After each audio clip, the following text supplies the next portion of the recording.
Hello there everybody, so Butter Knight Gamer, and welcome back to Umineko, and possibly actually is the final episode, episode 8. Now then, oh god, I've been looking forward to this so badly. Twilight of the Golden Witch. Good morning. This farewell is sad for me as it is for you. I prepared a goodbye party for tonight. A game tournament will be included as well, so please feel free to participate. The difficulty is small, but not to be trifled with. Why don't you try joining in, now at the end? Or is it perhaps the endless properly? Anyway. Oh my god, I've been looking so fucking forward to this. Ugh. Of course, the story is fictional. I'm aware of that. No need to remind me. Well, that was different.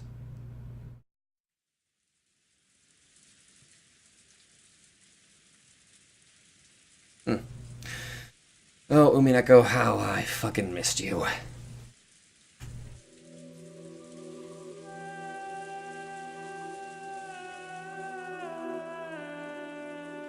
I might as well go ahead and preface this right now. It's concerning the end of episode 7. Me personally, I don't think that was the actual answer. I don't know, because mostly my opinion with Umineko is I don't think there really is a concrete answer. I feel like this is one of those tales where, well, like I said, there is no answer. There's just multiple answers, but not one of them is the real one.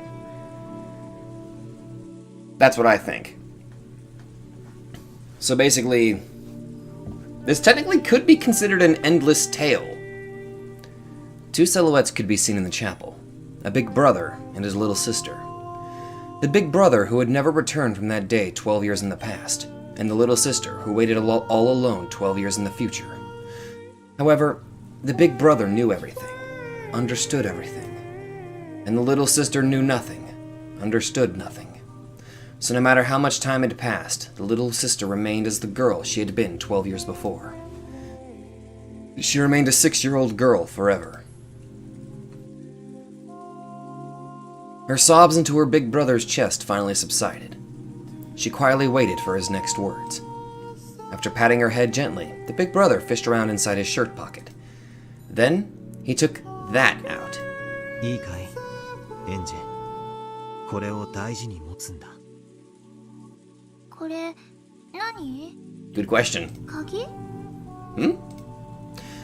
Balor took a large key attached to a necklace out of his pocket, then held it out to Angie. Oh, that is a very pretty looking key. It was large enough to cover Balor's entire palm, and little Angie probably wouldn't even be able to wrap her hand all the way around it. The key glittered gold and had a beautiful, intricate design. Its weight alone made it clear that this key was something very important. Balor put the necklace around Angie's neck. これはエンジェだけの大切な鍵だ。何の鍵なの? Oh my fucking god, that is so adorable. Little Angie is so adorable. 使うべき時はすぐに来る。そしてエンジェが自分で決めるんだ。わかるね? Of course, she didn't have a clue what Balor was saying, but she did realize that he was telling her to take good care of this key. So Angie nodded, at least in response to that part. In her hand, the key had felt heavy. However, now that it was around her neck, it felt as light as an ordinary necklace. How strange. さあ、行こうか。どこへ? And where are you guys going? She had been sure that her brother was about to sit down. Just a second ago, he had said that he'd tell her what happened on Rokunjima that day. She had thought that he would tell her here. あの日、あの島で何があったのか。お兄ちゃんがそれを聞かせてくれるんじゃないの? 聞かせるとも。話してエンジェに聞かせる。でもそれはエンジェにはただ話を聞いているだけには感じられないかもしれない。それはどういうこと? エンジェが本当に望んでいるのは、あの日あの島であったことを知りたいんじゃない。 So, he does understand after all. What happened on that island that day? Trying to answer that question was all I was capable of, so I wished for nothing more. But if I could, I'd want to go there. To that island, on that day. To Rokenjima, on that day I couldn't go. Oh, this is through Angie's perspective. I don't even have a female voice for her, honestly. To the Yoshidamiya family mansion. Mom and Dad. All the cousins. All the relatives. And everyone else. I want to go back to that island on that day. So, I've always remained the way I was on that day. My heart and soul stopped, stuck as a 6-year-old's forever. 帰りたいの、私は。分かってる。お父さんとお母さん、お兄ちゃん、みんな、私はみんなのところへ帰りたい。だから招くことにしたんだ。Oh? お兄ちゃんはもうゲームマスターなんだ。 True. ゲーム版の全てを知る者だけがゲーム版を開き駒を招くことができる。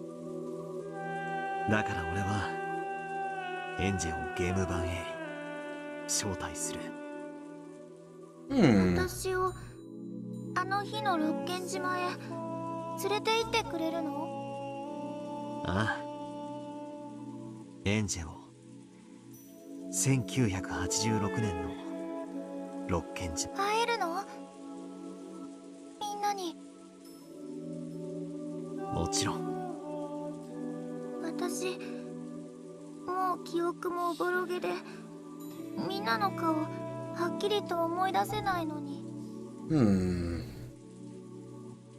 Her heart and soul stopped. Interesting. すぐに思い出すさ。そしてエンジェにとっては12年ぶりの再会でも俺たちにとってはしばらくぶりでしかないんだ。みんな歓迎する。12年の遠い未来からようやく帰ってきたエンジェをみんな歓迎してくれる。私はいつまでもそこにいられるの？ This way, I'll be able to be with everyone forever. This is the goal I'm supposed to reach. エンジェ、よくお聞き。But Battler spoke in an admonishing tone, as though warning me that this dream would not be granted. 六軒島の親族会議は一泊で終わる。あの日は台風だったから船の都合で2泊だったけれどね。それが過ぎたら私は島から帰らなくてはならないの？少し違う。それを決めるのもエンジェなんだ。エンジェがそれを決める。I understand, of course. I don't exist on that island on that day. It's a miracle just to be invited there like this. Just the 2 days before the typhoon passes, just getting those 2 days to myself is already the sort of miracle that will never come again. If I'm greedy enough to ask for more, that faint miracle might vanish. Even though I thought this, my young heart, which was still 6 years old, wasn't satisfied with that short-lived miracle. 帰りたくな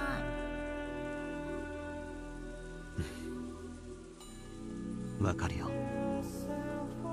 いつまでもみんなと一緒にいる。家族で一緒にいる。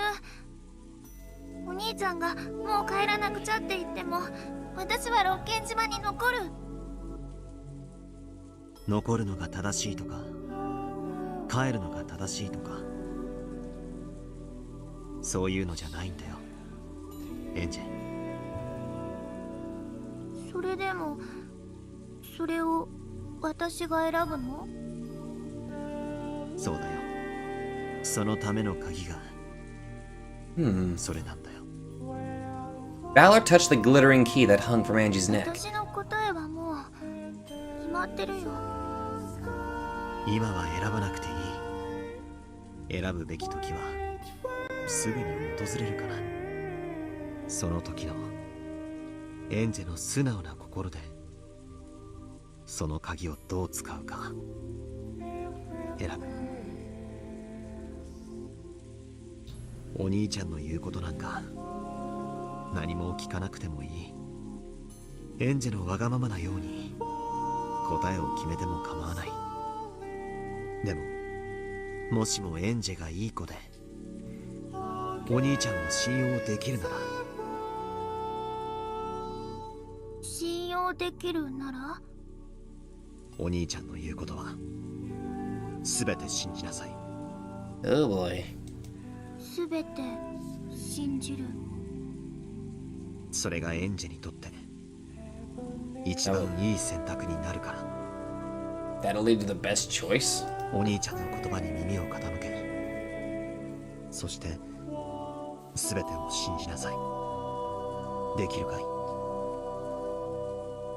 わかんない。それでもいい。信じたいものだけを信じればいい。それもエンジが決めていいんだよ。 I'm having a trouble time dissecting this scene, honestly. お兄ちゃんを信じないとこの夢は覚めてしまうの？そんなことはない。だから安心していいよ。 For some reason, Angie was suspicious of her brother and scared of him. Her wish was to remain on that island on that day together with her family forever. She was afraid that once she got her 2 miraculous days and accepted them, her brother might tell her to return to 12 years in the future all alone. さっきも言ったと思う。残るのが正しいとか帰るのが正しいとかそういうのはないんだよ。それをエンジェが決める。そしてそれは今すぐ決めなくていい。そのどちらかの選択を誰も強要しない？もちろん。お兄ちゃんは私に未来へ帰れなんて言わない？お兄ちゃんはエンジェに選んでほしい。あるそれをエンジェが自発的に選んでくれることを望んでる。だから望んではいるがエンジェの選択は尊重したい。私もさっき言った。私の答えはもう決まっているよ。 The tale hasn't even begun yet! 俺もさっき言った。今はそれを選択する時じゃない。それはいつ？その鍵がいずれ I don't know, it might be... 教えてくれるよ。 I don't know, it might be about 8, 9, 10, 13 episodes, maybe. The large gold key hung from Angie's neck. Her small hand held it tightly.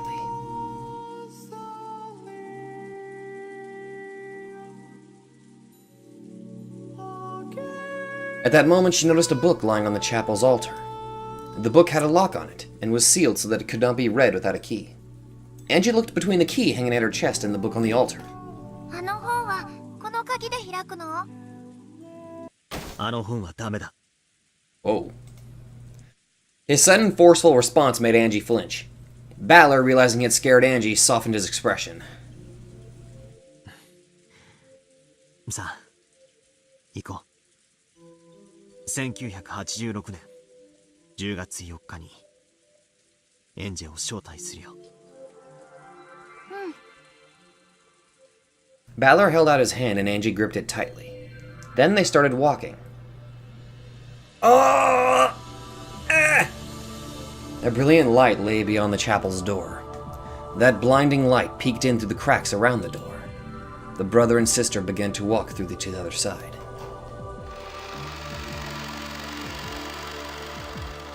Somebody really needs to oil that fucking door. エンジェ、そしてこれで最後なんだ。このゲーム版をエンジェのために最後にもう一度だけ開く。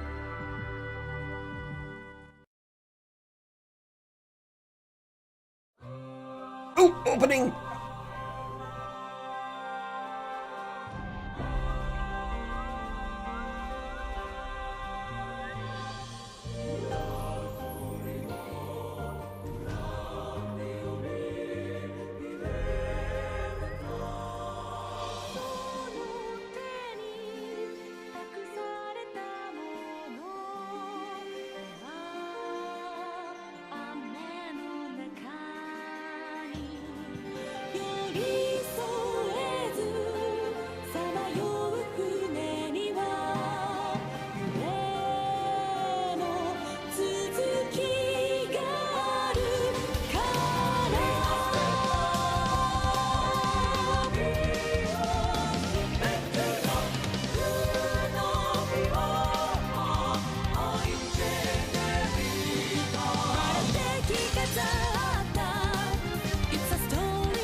Oh, that opening is so fucking good!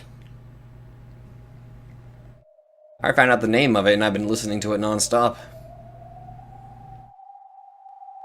Kirino Pithos, I think? Oh! Jesus Christ!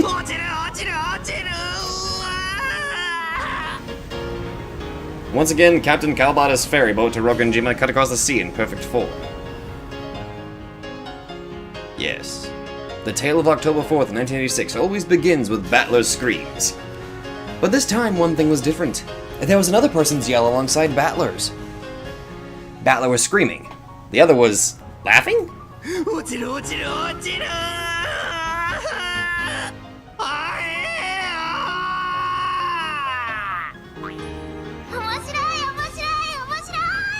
Oh, this is gonna be dramatically different. That is so fucking adorable. Oh my god, 2 adorable children! Ah! I can't take it!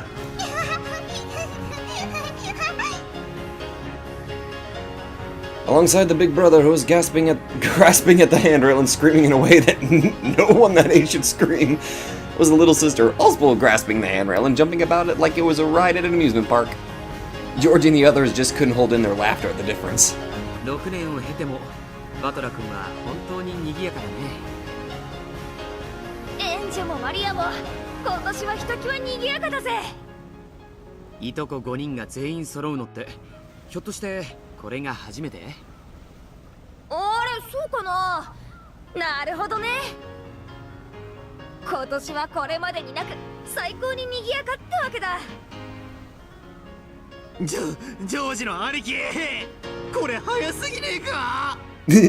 頼むよ、船の人に言ってスピードを下げてもらってくれ。こんなので早すぎなんてバトラ情けない、バトラ情けない。エンジェ、もっと早いのがいい。もっともっと。これ以上早くなったらお兄ちゃん船から落ちちゃうぞ。いいのか？落ちて落ちる。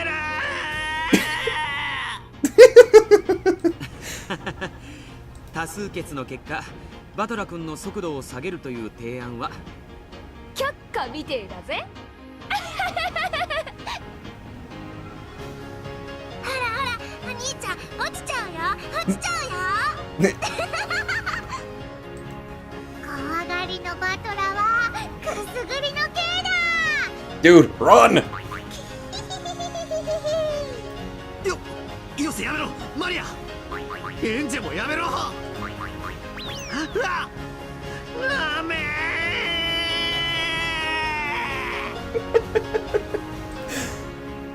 ンよかった。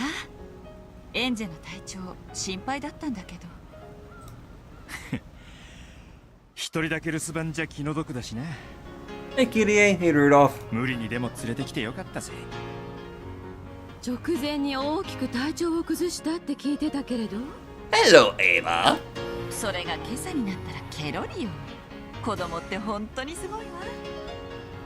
緊張が体調に出るタイプなんやろな。そういうのはいざ当日を迎えるとケロッと治ることもあるもんや。いとこ5人ではしゃぐのが楽しくて仕方ないんでしょうね。子供たちが楽しそうにしているのを見ているとこっちまで元気になってきますね。 The adults smiled as they watched the children play around. Angie, who had gotten very sick and who was supposed to have been absent at one point in time, made a miraculous recovery. Thanks in part to her strong desire to join in, she had come along to the family conference with the others. And so, for the first time ever, all 5 cousins were gathered together. October 4th, 1986 became a day like no other.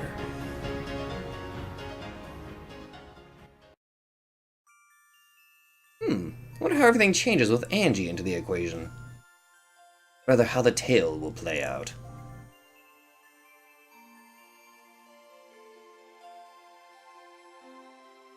The kids dashed up to the path leading from the harbor to the rose garden. They were probably so charged up that even walking was too boring for them. 見たか一番 Valor was the first one to reach the rose garden, which was the goal. Apparently, he was trying to make up for the dishonor he had suffered on the boat by proving his superiority on land. A short while later, Angie and Maria reached him in a dead heat. マリアが2番。エンジェより速い。違うよ。マリアお姉ちゃんはズルしたもん。エンジェが2番だもん。The 3-year gap between Angie and Maria was large, especially since both of them were growing kids. It was only natural that Maria was faster. But Angie seemed to be complaining about a shoulder bump at the start line. Maria One-chan cheated, so she gets last place. Teacher always says you get last place if you cheat, protested Angie. ほらほら、喧嘩するなって。それにしても2人とも本当に速いな。こんなに走ったのはずいぶん久しぶりだよ。ああ、風が気持ちいいね。ジョージの兄貴は運動不足じゃねえの？毎朝の遅刻レースに鍛えられてりゃ誰だって足腰は強くなるもんだぜ。つまりその足の速さは朝寝坊の証ってわけだね。お兄ちゃんはお寝坊なの。今朝も起きなかったからエンジェが起こしたんだよ。ねえ。ストンピングからフライングエルボー。That's a great way to wake somebody up. 最後のトップロープからのボディープレスは強烈だったな。Good lord. 起きるどころか永遠に起きれなくなりそうな目覚めだぜ。面白そう。マリアもやる。マリアもやる。お兄ちゃん、きっと明日も寝坊するよ。今度はマリアお姉ちゃんと一緒に起こすよ。Oh god. 夜更かしは大概にした方が良さそうだね。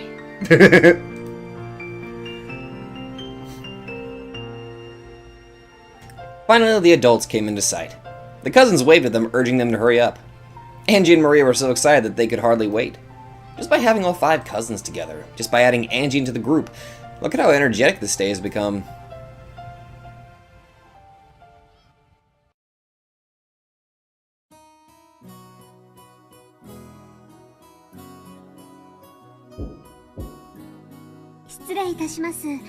Hello. 親族の皆様方がご到着いたしました。無事に着いたかね。では私は親父殿に伝えてくるとしよう。皆さんは今はゲストハウスに？はい。荷物を置かれましたらこちらへ挨拶に来られるとのことです。わかりました。カノンは皆さんのご案内を、シャノンは紅茶の準備を急ぐように。かしこまりました。奥様。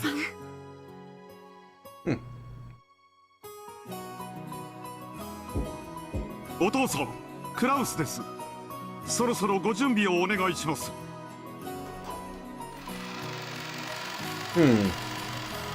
After Kraus knocked on the door, it opened from the inside. おや、南條先生、親父殿は。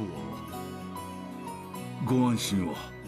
もう着替えておりますが、ただ少し緊張されているようですな。Oh, this is a little awkward, but right off the bat, I'm already liking how this is different. 誰が緊張しているというのか。お気に入りの片翼のネクタイピンが見つからぬ。だからいつも夏希に言っているのだ。勝手に物の場所を動かすなと。Apparently, Kinzo had been running around for some time just because he couldn't decide on a tie and a tie pin. Kinzo, who felt that the dignity of the family head must always be preserved, usually made a big deal about the head's attire being equally dignified. Oh my god, I am loving this already. なんとかなりそうですかの？もうしばらく時間をいただけますかな。準備ができたら下へ参りますので。わかりました。南條先生、よろしくお願いします。お父さん、そのネクタイピンでもよく似合っていますよ。そのネクタイピンとは何か、そのとは。Oh shit, he's already crying. 年に一度しかない親族会議の日であるぞ。妥協など許せんぞ。あのネクタイピンでなくてはダメだ。どこだどこだどこだ。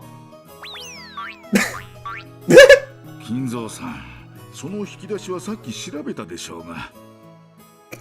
それに素晴らしいネクタイピンをいくつもお持ちのはずだ。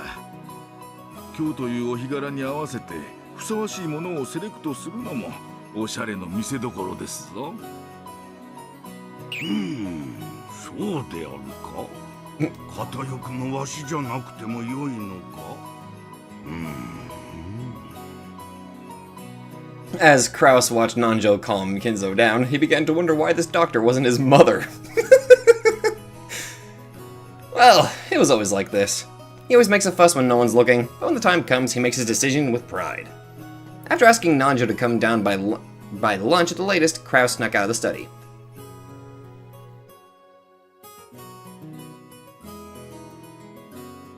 どうです？いい香りでしょう。そして珍しいでしょう。Hello there, Goda. パンプキンティーなんて初めて飲みました。I think the closest thing was pumpkin spiced tea, I think. It's not bad. Kinda not bad. ほんのり甘くて美味しいですね。As one step in preparing the tea for the guests, Goda let Shannon try a bit first. Until then, Shannon had thought it would be outrageous for a servant such as herself to drink the same thing as the family and their guests. However, according to Goda, that kind of thinking was a mistake. お客様にお出しするものを味も知らずに出すことはできません。Yeah, you gotta make sure it's pleasing before, send it out, 例えば、訪れたレストランで初めて知る料理に興味を持ったとき、この料理はどんな味ですかと。Sometimes, yeah. そうですね。そこで食べたことがないから知りませんでは、なんだかおかしな話ですものね。そういうことです。給仕に携わるものならば、お客様にお出しするお茶やお料理の味については熟知していて。Whoops, sorry. それに自分で飲んで美味しかったお茶ならお出しする時にも自然と嬉しくなってしまうものですしね。That I can agree with. その通りですね。こんな美味しいお茶ならぜひ皆さんにも飲んでもらいたいって気持ちになります。だからこそ私たち使用人はあらゆるお料理の味に熟知しなければならないのです。Kumasawa. だから私がひょいとつまみ食いをしてしまったとしても、それも使用人の務め。Damn it, I knew what the hell you were getting at, you dang... I don't know, what's a good word for a food hog? 役得であり、仕事であるわけです。わかりましたか？はい。準備ご苦労。Genji! お茶の方は問題ないか？ああ、源氏さんもぜひ飲んでみてください。ハロウィンらしく、今日はかぼちゃの紅茶ですよ。後でもらおう。もうじき親族の方々がお屋敷にいらっしゃられる。Oh, don't be a spoil sport. Drink some. お子様方もご一緒しそうな雰囲気だ。はい。カップの用意も万全です。Is it a phone? At that moment, the kitchen's extension line started to ring. Genji, who was standing right beside it, swiftly picked up the receiver before the second ring. Shannon and the others always thought that Genji looked like a samurai when he did this. わかった。粗相のないようにご案内を。After making that short response, Genji set the receiver down. カノンからだ。今から親族方がこちらにおいでになる。お子様方もご一緒とのことだ。シャノンと熊沢はお出迎えを。ゴーダは紅茶の準備を急ぐように。はい。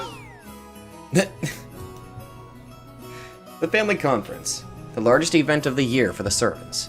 They were all excited and determined to make it through together once again this year. But everything changed when the Fire Nation attacked. 失礼いたします。親族の皆様をお連れしました。おお、よく来たね。道中問題はなかったかね。兄さん、儲けてるんでしょ？そろそろ自家用ジェットを買いなさいよ。今回の機内も後ろ宮家しかおらんかったからな。エンジェちゃん、来られてよかったですね。体調が悪いから欠席するかもしれないと聞いて心配していたのですよ。ご心配をおかけしました。今朝になったら急に元気になりまして。And she still looks so fucking adorable! お腹痛いのどっか行っちゃった。お腹をぐるぐる時計回りにさせるの。Clockwise?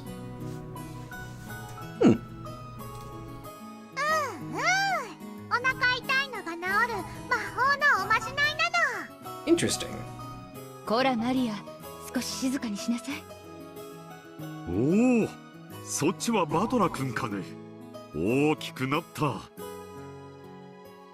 6年ぶりですね。本当に立派になりました。いやは、おかげさまで背ばっか伸びまして。肝っ玉の方は相変わらずみてえだけどな。むしろ相変わらずバトラ君でいてくれて僕は安心したけどね。Battler may be bigger, but he's still Battler. こいつは飛行機でも船でも落ちるのなんのと相変わらず賑やかでな。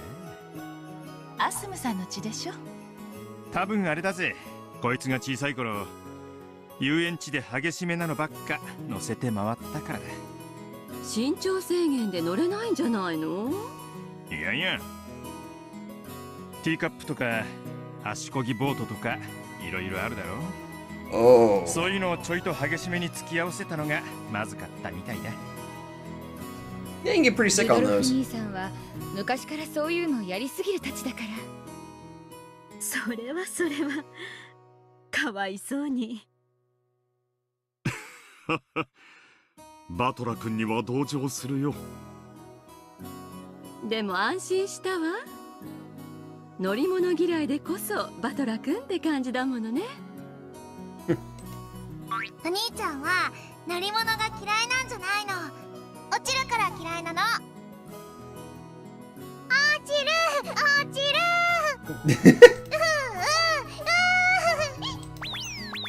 こら走り回らないの。マリア、お姉ちゃんでしょ。お手本を見せなさい。失礼します。お茶の配膳に参りました。A pleasant aroma followed Shannon as she came into the room, pushing a serving cart. Even Angie and Maria, who had been running around in circles, sat down obediently when they heard that drinks were here. ところで親父はどうしてんだ？ Trying to pick out a tie. もうじき降りてくるだろネクタイ一本選ぶのに朝から大騒ぎだよ。相変わらず当主として威厳ある服装がどうのこうの。 Nailed that one on the head. お父さんって昔からネクタイにはやたらうるさいわよね。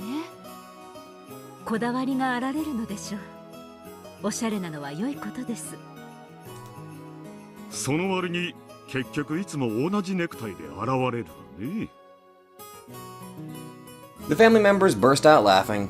The sweet scent of Goda's specially made pumpkin tea spread throughout the parlor, and the calm atmosphere grew more cheery and excited. ママ見て、ママ見て、パンプキンのクッキーだよ。ハロウィンだ。あら本当ね。この甘い匂いはかぼちゃなのかしら。はい、今日のお紅茶は珍しいパンプキンのフレーバーなんですよ。とっても美味しいですから、最初はぜひストレートで召し上がってみてください。姉さん、袖気をつけて。へえ、かぼちゃの紅茶なんてあるんだ。 Kabocha, huh? ゴーダさんはよくこんなのを見つけてくるよな。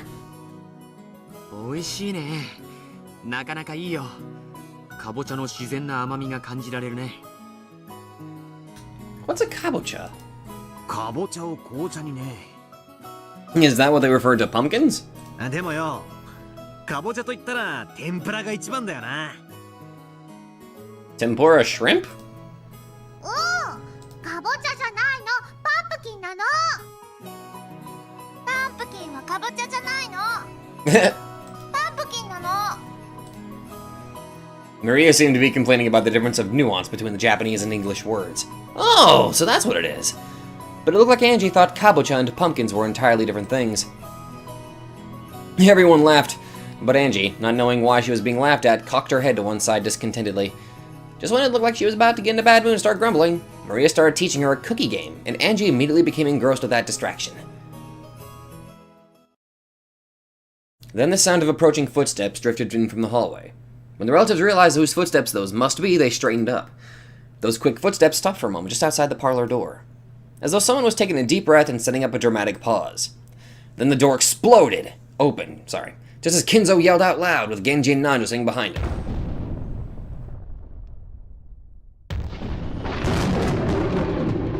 Happy Halloween!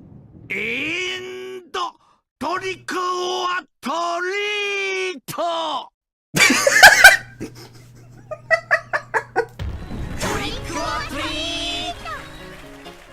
The cousins shouted it back. The adults returned the greeting too, looking a little embarrassed. Angie alone stood there with her mouth open, unable to comprehend what had just happened. よくぞ来たぞ我が孫たち。お菓子をくれなきゃいたずらしてしまうぞである。ほらマリア。おじいさま、ハッピーハロウィン。 This is so freaking weird and I love it at the same time. 今年はすごいの、驚いて驚いて。 Maria picked up a present that had been hidden behind a sofa. Come to think of it, all the relatives were now holding similar packages. ほらエンジェル、これをおじい様に渡して。 Kyrie handed Angie a neatly wrapped present box. おお、マリア、いつもありがとう。おじいちゃんは嬉しいぞ。 As Kinzo took Maria's present box, a smile broke out across his face and he rubbed his cheek up against it. 親方様、威厳をお忘れでございます。 God damn it, Master, where's your dignity? そうであったな。嬉しいぞ、我が孫マリアよ。お菓子をくれたので、今年はいたずらは勘弁してやろうぞ。今度はおじいさまの番。お菓子をくれなきゃいたずらしちゃうぞ。 Shit, she got you! 心得ておるぞ。源氏。こちらを。 Genji fished through something that looked like Santa Claus' sack and pulled out a present addressed to Maria, handing it over to Kinzo. あれ、マリア。おじいちゃんからのプレゼントであるぞ。これはな、かわいいぞ。リアにあげるのが惜しいわい。 I'm dying over here. 親方様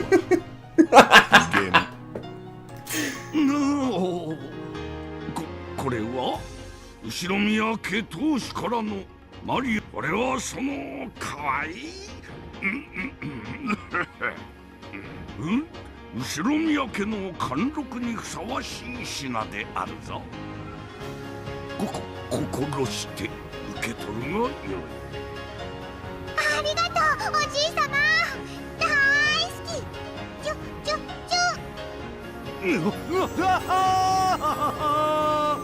おー、マリア、我がかわいい孫よ。チュチュチュチュチュ。 Oh God. God damn it. By this point, even Genji had to give up on Kinzo's dignity. Still, the dignity of the family head that had lasted a full 10 seconds longer than usual this year. おじいさま、ハッピーハロウィン。これは僕からです。ハッピーハロウィン。これは私から。気に入ってくれるといいんだけど。おお、ジョージにジェシカ。今年もありがとう。私は嬉しいぞ。 With tears streaming down his face, Kinzo hugged George and Jessica. そしてバトラか。よく戻ってきたな、後ろ宮家に。寂しかったぞ、この6年間。いや、まあハッピーハロウィン気に入ってくれるかわからねえけど。良いのだバトラよ。 God is trying! 言いたいこともあろう、聞きたいこともあろう。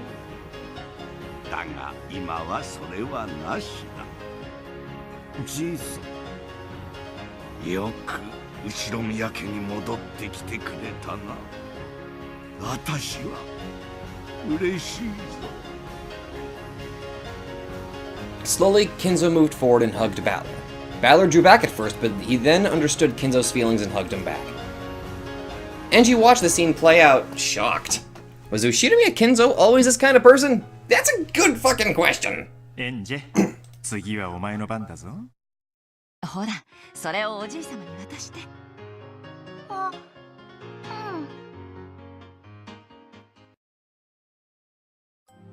Angie didn't have a clue what was going on. She took the present box her mother had given her and walked forward timidly. Kinzo's face, which had been looking so cheery a second ago, suddenly became stern as soon as Angie stepped forward. No, it didn't become stern. That expression was the one always worn by the Kinzo inside Angie's mind. This was Ushidamiya Kinzo. He was fickle, short-tempered, always with a stern expression on his face. The most terrifying person in the Ushidamiya family.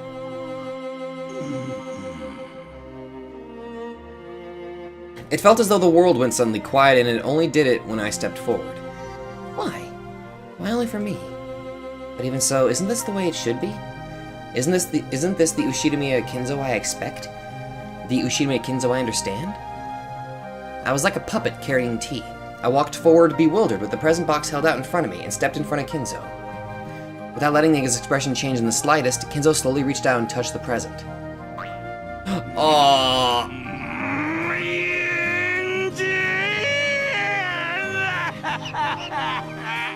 Oh my god.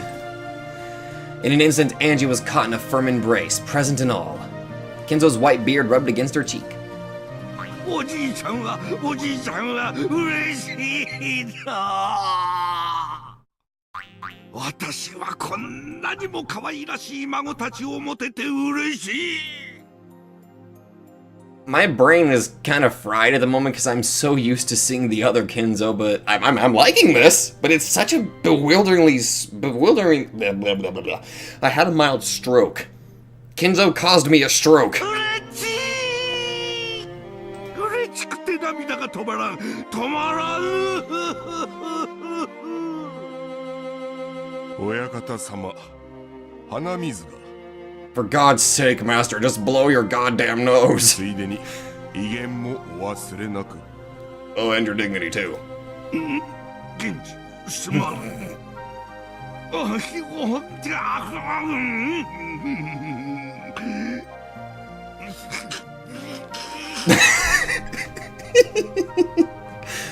As the old man blew his nose, he didn't look like he could possibly be anyone other than a kindly grandpa overcome with tears at his grandchildren's gifts. ありがとう、エンジ。聞けば体調が悪いのに無理をしてきてくれたそうだな。おじいちゃんは本当に嬉しいぞ。さあ、お前にはこれだ。He pressed a large gift box to Angie's chest. She finally realized that all of Kinzo's presents were wrapped differently and in boxes of different sizes. エンジには何だろうな。毎年じいさまが誰に何を送るか自分で考えてるそうだぜ。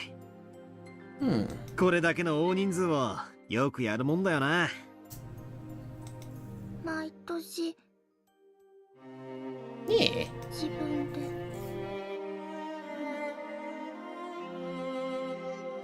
He does. What, every year? He picks... what, himself? This bizarre ceremony happens every year. The cousins were all happily chattering about what their Halloween presents would be this year. Maria came up to Angie and suggested that they compare the weights of their presents. But for some reason, Angie just stared blankly. Oh shit, what the hell was that noise? Oh, sorry, didn't realize somebody must have broken into my house. Oh well, bye guys. After that, the adults also handed their presents to Kinzo one by one, receiving a gift in return, along with considerate words about their health and questions about how they'd been doing recently. Then, after watching to see that all exchanges had been completed, Goda appeared and announced that lunch was ready. そうか、準備ができたか。さあ、一同諸君、ゴーダ自慢のランチに舌鼓を打とうではないか。さあさあ、食堂へ移動しよう。どうぞ皆様、ご案内いたします。プレゼントは私どもでゲストハウスのお部屋へお運びいたします。どうぞ置いたままでお食事に向かわれてください。The relatives stood up, leaving their presents where they lay on tables and sofas, and followed Kinzo out of the parlor. Only Angie remained standing there, stunned, as she clutched the gift box Kinzo had given her.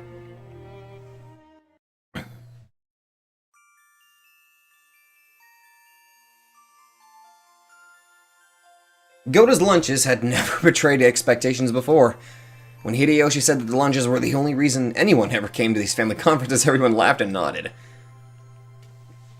The delicious food caused conversations to erupt all over the room.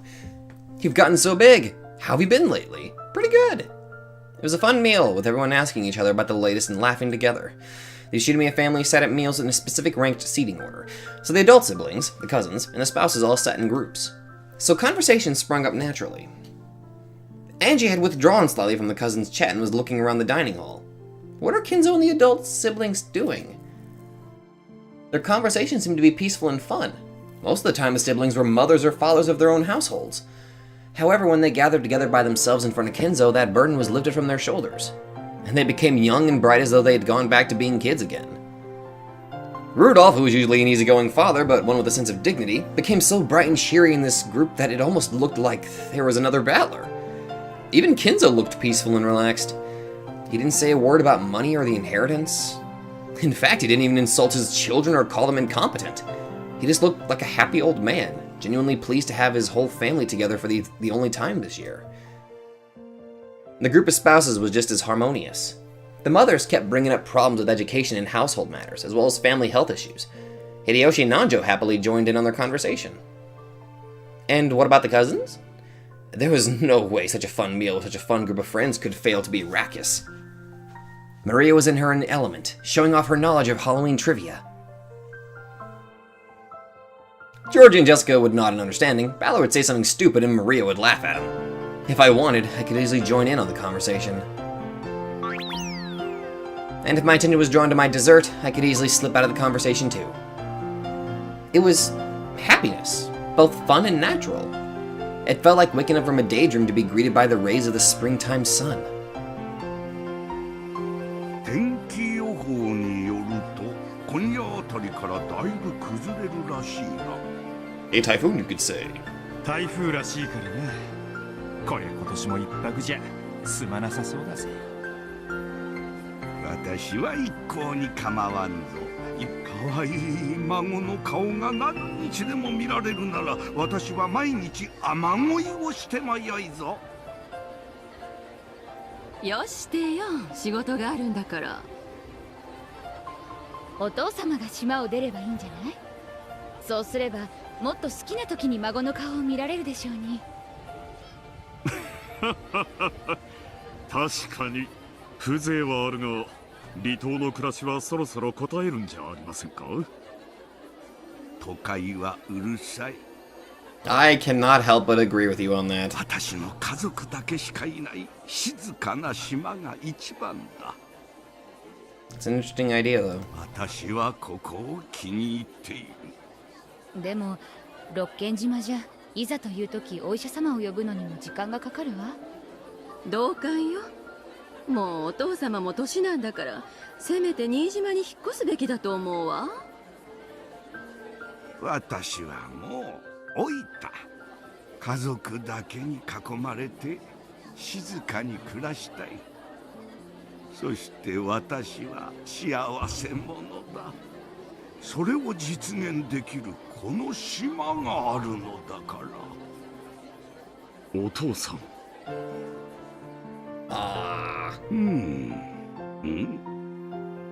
しんみりさせてしまったな。諸君、これでゴーダのランチは終了だ。孫たちよ、明日からはずっと雨らしい。晴れているのは今しかないぞ。バラをめでて、それから浜辺を散歩してはどうか。そうですね。じゃあみんなそうさせてもらおうか。バラをめでて浜辺を散歩する。貝殻拾いしてガラス拾いもする。ガラス拾い？なんだそりゃ、危ないな。Well, it depends on what kind of glass it is. But yes, collecting glass is quite difficult. ガラスのかけらが波に現れて丸くなって綺麗な石になって流れ着いてるんだよ。忘れたかよバトラー。Oh yeah. 昔一緒に拾ったろ。ああ、あれガラスのかけらだったのか。俺はてっきりそういう綺麗な石なんだと思い込んでたぜ。エンジはガラスの石見たことある？ない。じゃあ行こう。マリアが教えてあげるよ。行こう行こう。でも早い者勝ちだよ。マリアが全部拾っちゃう。And away she goes. あら、私も負けないぜ。誰が一番綺麗で大きなガラス石を拾えるか競争しよう。やれやれ、ここは一つ童心に戻るとするかな。負けねえぞ。じゃあ僕たちは浜辺へ行ってきます。いとこ同士のんびりしてくるがよい。The cousins rose from their seats and noisily left the dining hall. Maria grabbed Angie's hand and dragged her along. However, Angie's expression was vague and absent-minded, the opposite of Maria's full smile.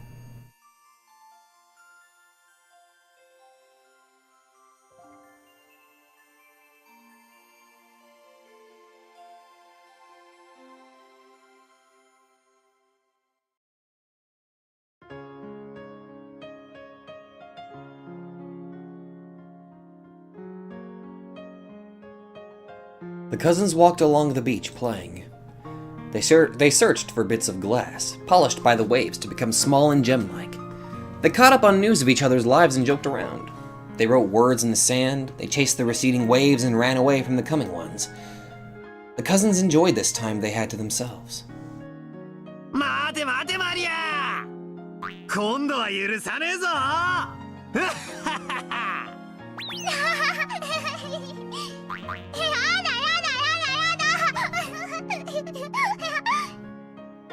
転ぶと怪我をするよ。二人とも気をつけて。風が強くなってきたかな。そろそろ引き上げた方がいいかもしれねえぜ。そうだね。空も曇ってきた気がするよ。バトラ君、マリアちゃん、そろそろおしまいにして一度ゲストハウスに戻ろうか。やだ、もっと遊ぶ。こらこら、聞き分けろおい。じゃあこれでおしまいだ。ほら、俺のガラス市やるよ。おーい、本当？ありがとうバトラー。これで一番数が多いのはマリアだから優勝だね。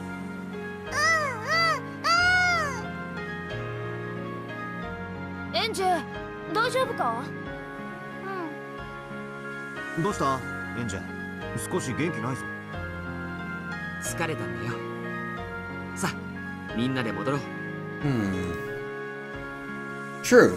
Eddie's expression probably looked tired. However, Balor alone thought he saw something else in it. なんかあったのか？話してごらん。なんでもない。She said those words, but something in her expression showed that she was unsatisfied for some reason. Since Angie didn't say what it was, and Balor couldn't think of anything, he was unable to guess anymore. So he squeezed her small hand, silently letting her know that she could tell him whenever she was ready.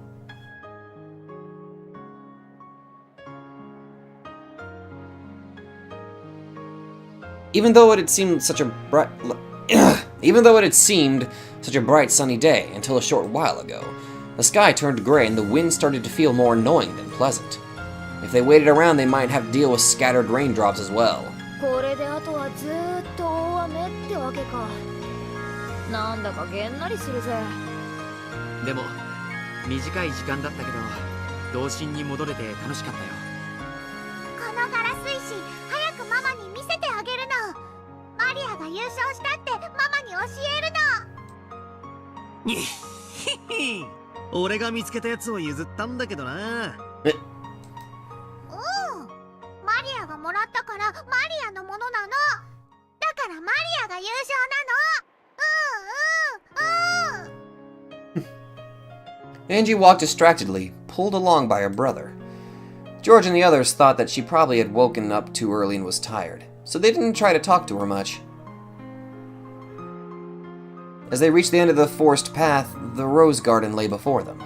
They could see the strong winds making the rose bushes wave. Sorry.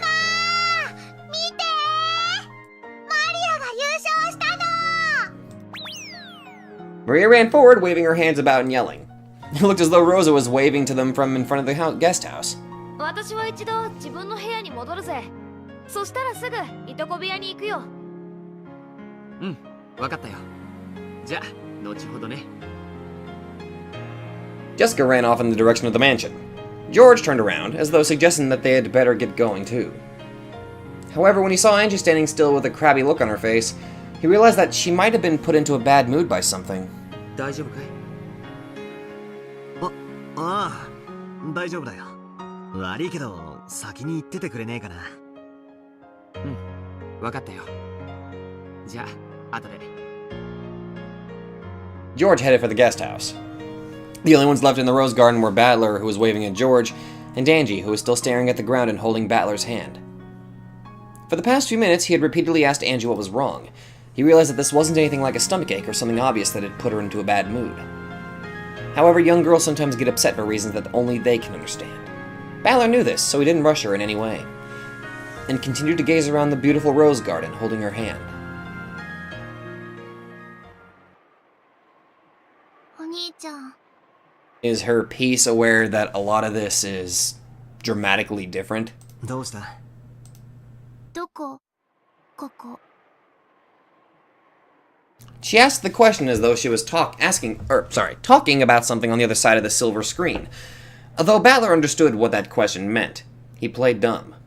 どこって、六軒島だろ？違うわ。違わねえさ。これのどこが六軒島だっていうのよ。1986年10月4日の。ああ。お前が知りたがってた六軒島だ。I see.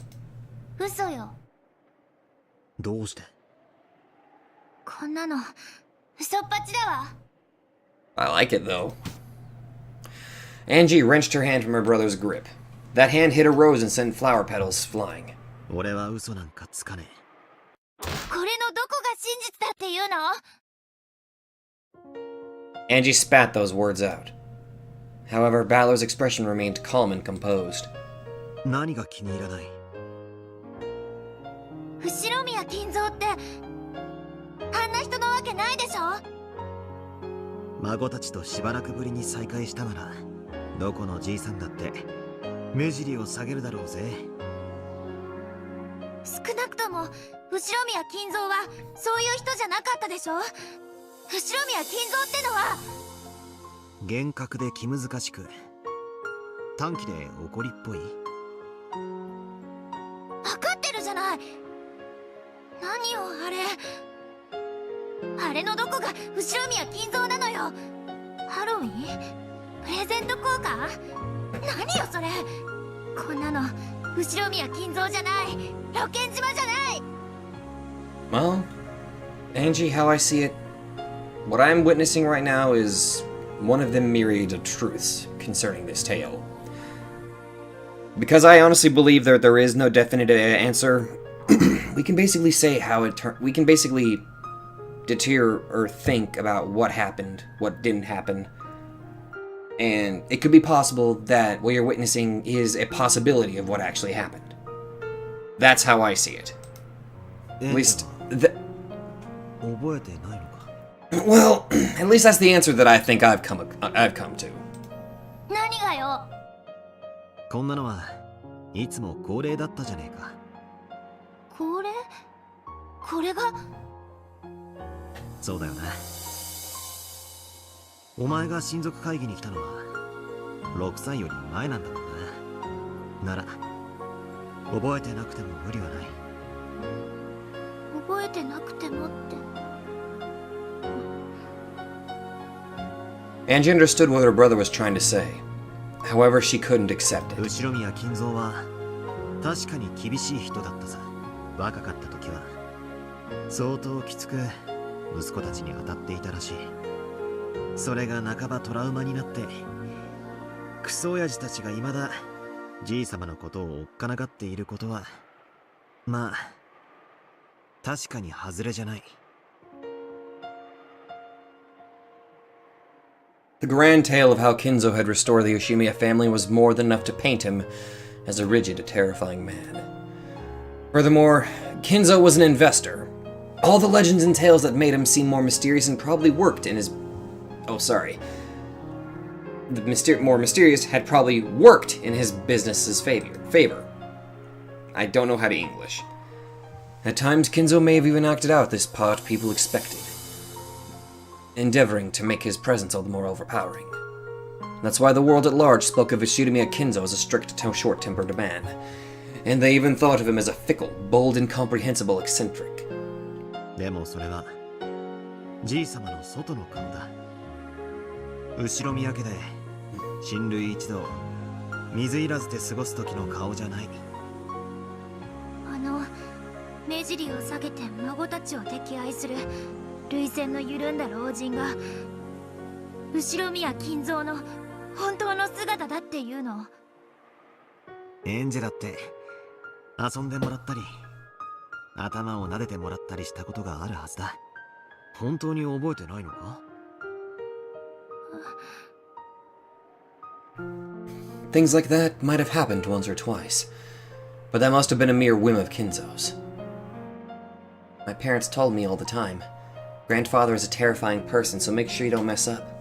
They always said that he's very scary, so take care. 怖い人なのよ。幼いお前は親の言いつけを過剰に聞いて鵜呑みにする。よく言えば素直な、悪く言えば思い込みの激しい子だった。親父たちは行儀よくしてるようにと念を押していただけなんだ。私見てたもん、知ってたもん。後宮金蔵は恐ろしい人だって怒鳴ってるところを見たことがあるもん。私は覚えてる。忘れない。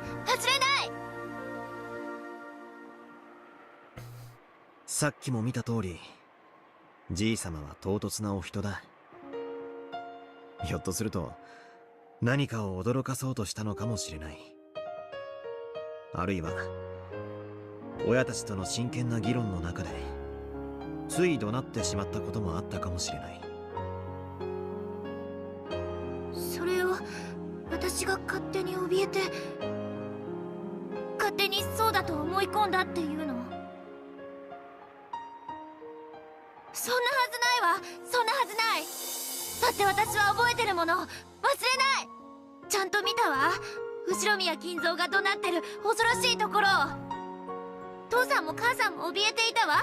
だからわかるの。私はわかる。幼いお前が抱いたじいさまの印象はそのまま残り、お前の成長とともに膨らんだ。How many times did Angie see Kinzo in her life? How old was she the last time she saw him? Angie, who got sick easily when under pressure, couldn't have gone to Rokkenjima often. And since she was absent for the family conference when she was 6, her last memories of him must have come from when she was just 5 years old. お兄ちゃんだって6年間後ろ宮金蔵には会ってないじゃない。そうだな。でも6年ぶりに帰ってきて、じいさまは6年経っても全く変わってなかったって知ったぜ。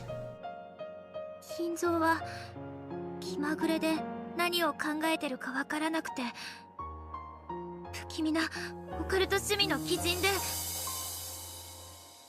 オカルト趣味なのは間違いない。妖精の趣味にしちゃちょいと珍しいものだったのは事実だ。その不気味な収集品で孫を怖がらせてからかう悪い趣味があったことは俺も認める。Even Balor had been pranked by Kinzo in the past. He showed me an attache case with 7 strange stakes in it, and said something about how they were once used in the Middle Ages to gouge the hearts of victims in a witch's ceremony. When Kinzo first showed me those, I was pretty frightened, but looking back on it, it really was a childish prank. Grandfather only scared his grandchildren because he wanted to joke around with them. じいさまはきっとお前にも同じことをしてからかったと思う。幼いお前がそれに怯えてじいさまを不気味で恐ろしい人だと思い込んだとしても無理もない話だと思う。お兄ちゃんが何を言ってるのかわからない。 Angie bit her lower lip and stared at the ground. She said she didn't understand, but in truth she understood perfectly and was refusing to accept it. さっき客間でハロウィンのプレゼント交換があったな。何よあれ。あんな甘ったるいこと後ろ宮家でやるわけがない。お前はまるで覚えてないんだな。私もかつてプレゼントをもらったことがあるというの？覚えてない。そんなのあるわけがない。オカルト好きで西洋かぶれのじいさまがハロウィンをやらないと思うか？じいさまのハッピーハロウィンはもう親族会議の挨拶みたいなもんだったぜ。エンジェラってもらってるはずだ。幼いってのは残酷だな。じいさまが心を込めて選んだろうプレゼントもお前の心には全く残らなかった。私が幼かったから覚えてないだけで、あれが真実の10月4日だというの？あの日も6年前と何も変わらずじいさまはハッピーハロウィンの声とともに客間にやってきたよ。そして俺との6年ぶりの再会に涙をこぼしてくれながら、俺とじいさまはエンジェが来れなかったことを残念がっていたよ。だからエンジェにぜひ渡してくれとキリエさんにプレゼントボックスを預けていた。そんなプレゼント私は知らない。受け取ってない。そうだな。お前に届けることはできなかったな。Yeah. 私は信じない。あんな後ろ宮金蔵なんて信じない。じゃあ親族会議はどうなの？遺産分配のためのきな臭いものじゃなかったの？ Maybe in other tales, yeah. 親族兄弟たちはみんな資金繰りに困っていた。そのために金蔵の遺産を渇望していた。エンジェはそんなことをどこで知った？どこってそうでしょ？それが真実でしょ？ It's one of many truths. 幼いエンジェに親父が自分の会社の経営が苦しいなどと相談すると思うか？親父だけじゃない。クラウスおじさんやエヴァおばさん、ローザおばさんが幼い。仮にするにしてもお前がいる前ですると思うか？だってでも本当でしょ？ In the end, it was true. Angie's words were not mistaken. Not only Rudolph, but Kraus, Hideyoshi, and Rosa as well all had companies in money trouble. People started talking about the Rokenjima explosion accident as though it was some sort of conspiracy. And a mystery imagined by the public covered the island. Weekly magazines and television shows researched the circumstances of Kinzo's children at the time, and in the future where Angie lived, that research had been made public. お前がそれを知ったのは1986年よりも後のことだ。でも事実でしょ？事実は真実。だから六軒島での親族たちは遺産をめぐってギスギスしていたってわけか？ Right.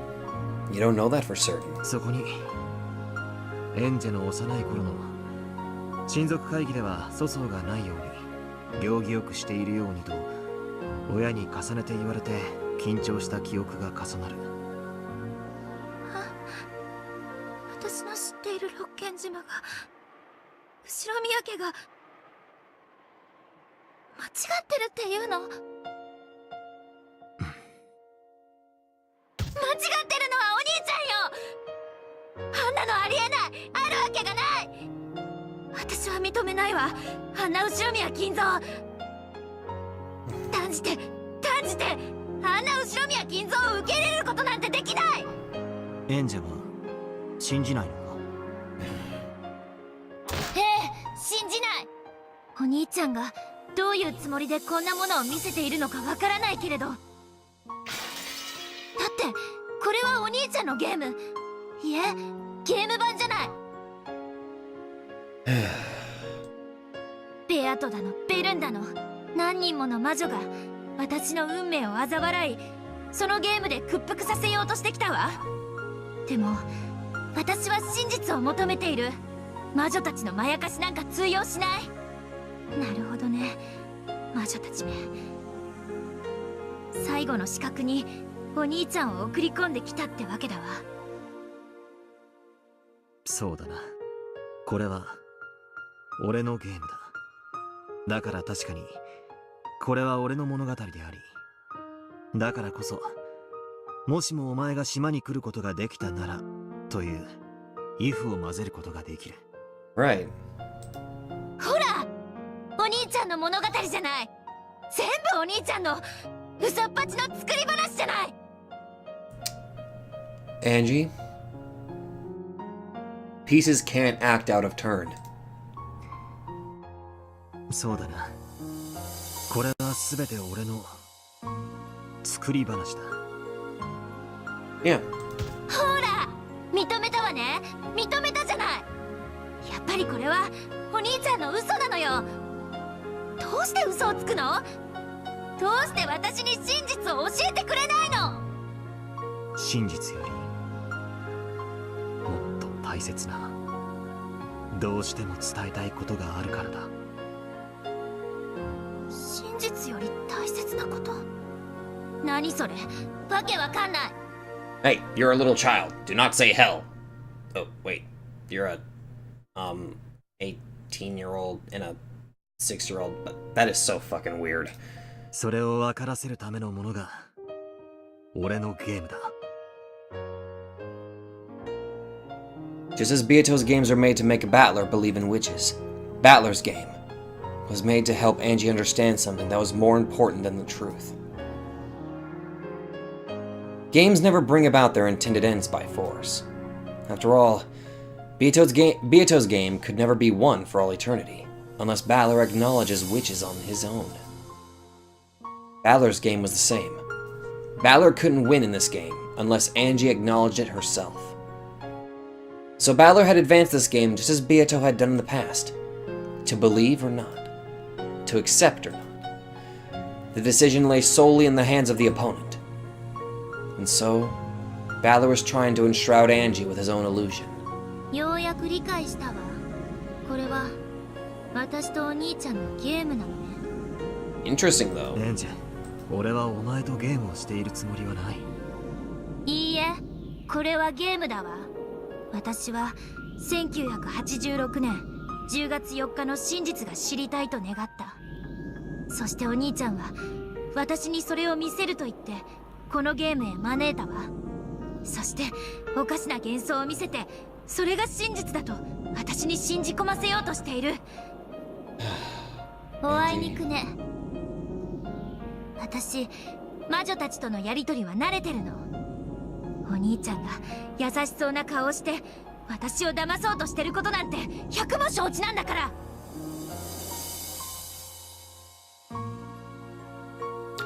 The big brother realized that no words of his would have any effect on his enraged little sister, so he just quietly listened to Angie's words. But even so, Angie was dissatisfied. もうくだらない茶番は飽き飽きだわ。お兄ちゃんに真実を話す気がないと言うならもうおしまいにして。私は私の真実を自分で探す。お兄ちゃんには頼らない。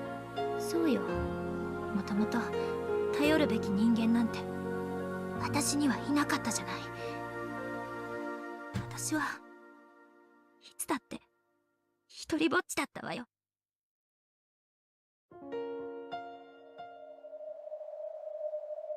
悪いが、このゲームから降りることは。ああ、そうだったわね。ゲームマスターが負けを認めない限りゲームは永遠に終わらないんだったっけ。 Oh god, this is gonna be weird. そんなつもりはないさ。黙って話を聞けってだけのことだ。ああ、そう。なら黙ってることにするわ。プレイヤーがいなくても駒は勝手に動きゲームは進む。そうだったわよね。そうだな。プレイヤーを離れ少し傍観者になるといい。そしてまた戻ってきたい時に戻ればいい。そうさせてもらうわ。これはコンクラベよ。お兄ちゃんが真実をごまかすことを諦めるまでのね。真実より大切なこと？意味わかんない。そんなものあるわけがない。あるんだよ、エンジェ。仮に俺の物語が真実でなかったとしても、お前は大切なものをこの島でなくしているんだ。お父さん、お母さん、そしてお兄ちゃん。私がなくしたのは家族と、そして全てよ。She spat out those words as though no further questioning would do any good, and looked away. Even as he watched this, Balor's expression remained gentle. 勝手に進めなさいよ。じゃあね、お兄ちゃん。物語だけはちゃんと見ていろよ。聞くだけでもいい。気が向いたらね。じゃあ。Damn it, Angie.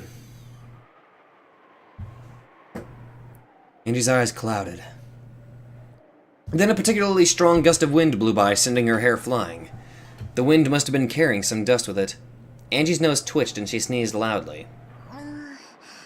お兄ちゃん？なんだい？いつまでここにいるの？なんかお天気変。ゲストハウスに帰ろうよ。Angie's eyes weren't cloudy anymore. However, the tone and atmosphere about those eyes seemed somehow different from before. In a manner typical of young girls, Angie signaled that she was too bored and wanted to go do something. This Angie was clearly a 6-year-old Angie. そうだね。じゃあ、エンジェはゲストハウスに戻ってるといい。お兄ちゃんはまだここにいるよ。どうして？もうすぐ雨が降ってくるよ。そろそろ来るはずなんだ。だから、俺は待ってるよ。待ってるって？誰？ Beatrice? Oh! You know, I was joking. Then to Angie's eyes, it looked as though the strong winds were now carrying flakes of gold along with them. No, she'd definitely seen something, but she wasn't able to describe what she had seen. So to her, it seemed like flakes of gold dancing on the wind. 来たか。ずいぶん待ったぜ。It was as though he was talking to the wind. Balor spoke to the empty rose garden. That can't be right. After all, it was clear from his words that he was talking to someone right in front of him. So Angie thought it must be someone that she alone couldn't see, and she rubbed her eyes. Then when she opened her eyes wide, another large gust of wind blew past her. She shut her eyes immediately, and when she timidly opened them, from the other end of the rose garden, yes, from the path that led up from the harbor, a person appeared. Unless it's probably Erika. To Angie, it looked as though she had appeared along with a cloud of gold flakes carried by the wind. Beato! 遅えぞ、ベアト。そうか、むしろ早いぞ。たまにはお前も一緒に船に乗ればいいんだ。柵に捕まってお前と一緒に叫ぶか？いいぜ、叫ぼうぜ。落ちる落ちるってな。なるほど、それも悪くなかった。認めよう。どうやらわらわが来るのは遅かったらしい。Welcome! The pair casually walked up to each other and hugged. It looked like a pair of friends being reunited after several years.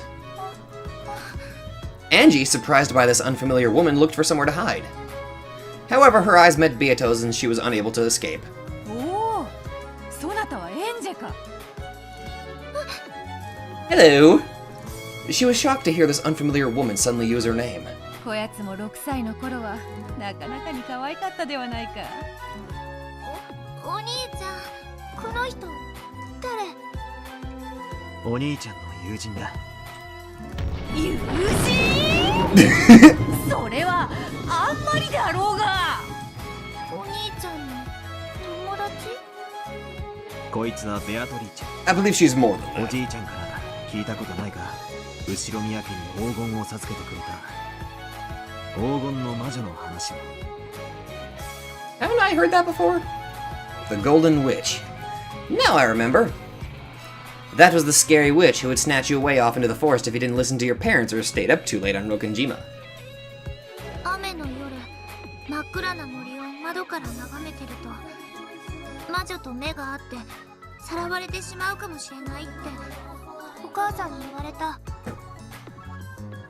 ということは、わらわは夜更かしの子供を見張るため、寒い雨の中、窓を一つ一つ覗き込まねばならぬというのか。それはあまりに無体な。確かにエンジェ、それはお前に夜更かしをさせないための親の作り話だ。彼女はそんなことはしない。よかろう、名乗ろうぞ。わらわは黄金の魔女ベアトリーチェ。のお孫さんだ。孫？お孫さんとはなんともしまらぬ呼び名であるな。だってそうだろ。じい様に黄金を授けて黄金の魔女と呼ばれたのはお前の。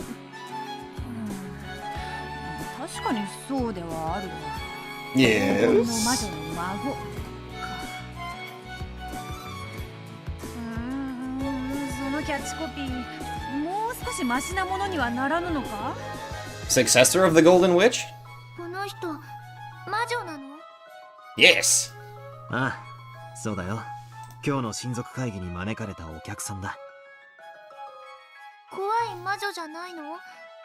Ah, she's the best witch. 暗い森に私をさらったりしない？おのれ、ルドルフに切り絵め。一体わらわを何だと思って吹き込んだのやら。わらわはそんなことはせぬわ。後で厳重に抗議する。プップン。She looked like a very emotional person, but she wasn't at all what Angie had expected. The creepy golden witch would be like. She was very loud, overreacting to everything. Nothing at all like the witch Maria One-chan had talked about, who had lived for 1,000 years and had various servants from the demon world. She looked, well, like an energetic young woman whom Angie's mom might have been good friends with. Her brother and the witch talked together happily like a pair of close friends. Dogs often don't trust people they meet for the first time. However, people say that they calm down once they see that their owner acts in a kind way. Surely something similar to this was going on in Angie's heart. Angie kept staring at this pushy, temperamental woman who called herself a witch, as she chatted happily with Angie's brother. Okay. Beato noticed the gold key hanging from Angie's neck. Angie automatically grasped it defensively. After hearing these vague words, the witch stared blankly for a second, but almost immediately she seemed to understand what he meant. なるほど。そういうことか。すべきことを明確にした方が分かりやすいだろうと思ってな。安心せよ、エンジェ。そなたの大切な鍵を奪ったりなどせぬぞ。本当に？もちろんであるとも。それはそなたの鍵であり、そなたが決めることである。バトラー。そしてわらわたちもそなたを導く道しるべの役にしか過ぎぬのだから。When her brother gave her the key, he had said that it was very important, so she had to take good care of it. Angie didn't have a clue what the key was for, but it looked like Beato did. However, just like her brother had done earlier, Beato only spoke in riddles. This irritated Angie, but for the time being, the Golden Witch said that she didn't intend to steal this key, so Angie calmed down a little. あなたは知っているの？もちろんであるとも。だが、それを教えるわけにはいかぬ。どうして？その鍵をどう使うかは、そなたが自分で決めねばならぬからだ。The witch said the same thing as my brother. The pair nodded to each other, but it was all Greek to me. It was all Greek to me? I don't think I've ever heard a phrase like that. It felt like someone had laid out a riddle that everyone knew but me, and everyone was making fun of me. やがてわかる。無理に考える必要はない。Angie held the key tightly.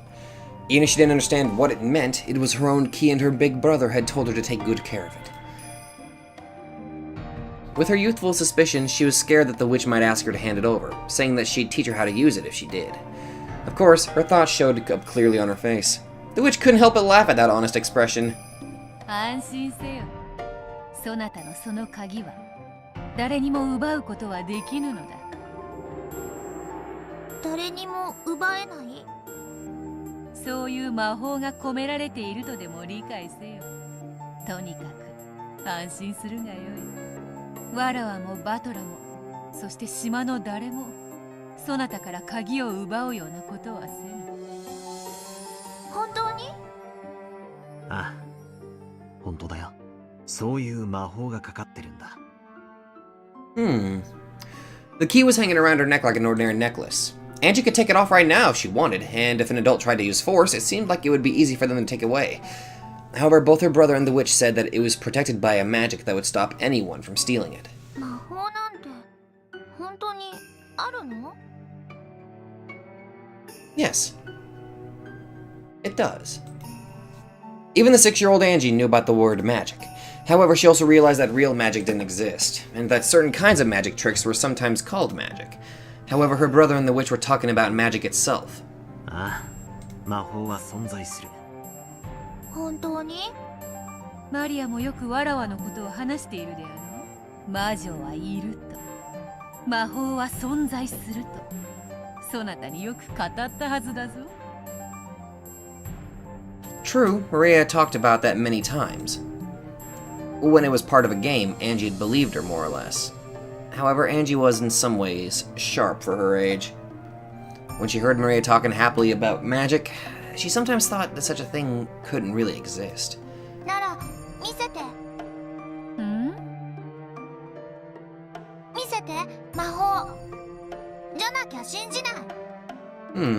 おいおい、レアとは島に来たばかりでまだ屋敷に挨拶にも行ってないんだぞ。 Balor spoke as though he was trying to smooth something over. When she heard that, Angie became sure that magic didn't exist after all. 魔女なんて嘘っぱち。エンジェは知ってるもん。おい、よすんだ。ベアトが気を悪くする。よいよい。魔女に会えば誰だって同じことを問うだろう。いつもならばこのような幼子の挑発に付き合いはせぬのだが、バトラの妹であるからな。特別に披露してやってもよい。いいのか？よいよい。では見せよう、エンジェ。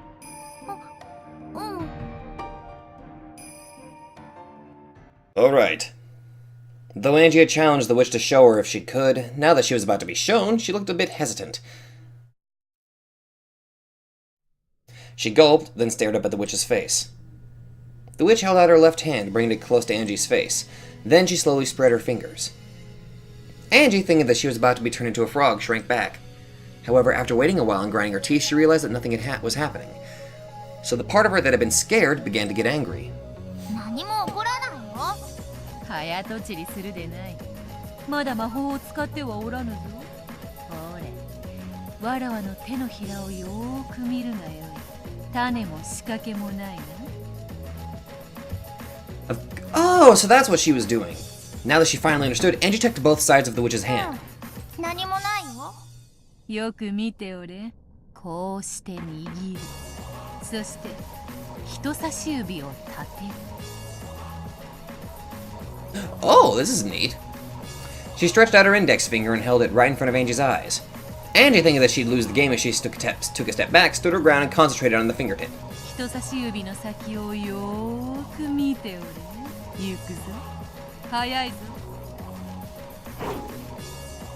The witch rapidly lifted her index finger high into the air, pointing at the heavens. Just as Angie looked up to see the finger raised high, it swung down as though trying to dodge her gaze.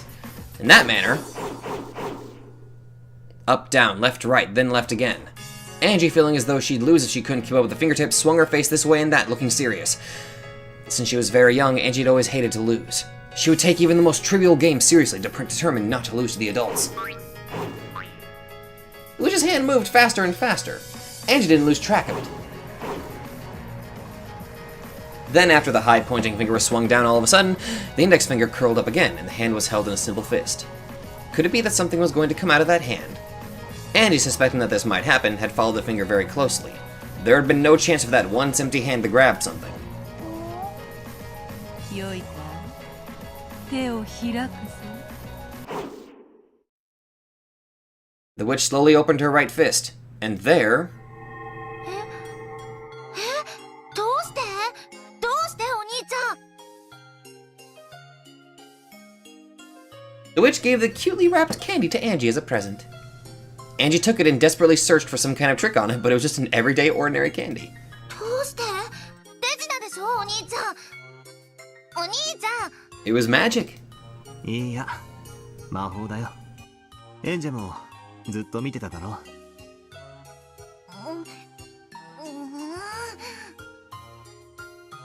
Since I was watching the whole time, how? She didn't like it, but she was unable to see how that could have been anything other than magic.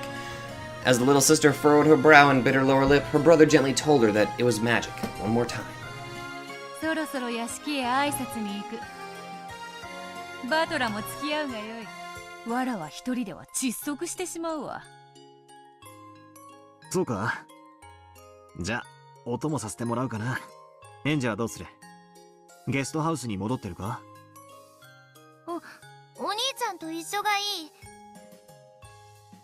She still couldn't accept it. However, could it really? She still looked grumpy, but it looked like she was getting interested in this witch. さあ、では行こうではないか。黄金の魔女の帰還であるぞ。イェーイ！黄金の魔女の孫の帰還だけどな。そのキャッチコピー、もう少しなんとかならぬものか。The big brother and the witch really did seem close. With a kindred spirit like a pair of comedians, they started walking. Angie held onto the corner of her brother's sleeve, trying to make sure he didn't forget about her.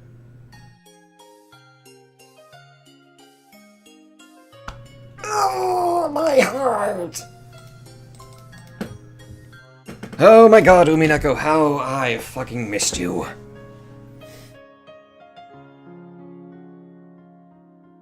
The VIP room was filled with the sweet smell of pumpkin tea, and packed with smiles and laughter. それはよい。元気そうで何よりだ。そなたも元気そうで何よりだ。余命いくばくとは肩払いたいわ。そなたに元気を分けてもらってるだけだ。書斎に戻れば枯れ果てた年寄りが窓辺でほうけているだけよ。そなたの死ぬ死ぬ詐欺にはもう諦め、100まで元気に生きると誓ってしまえ。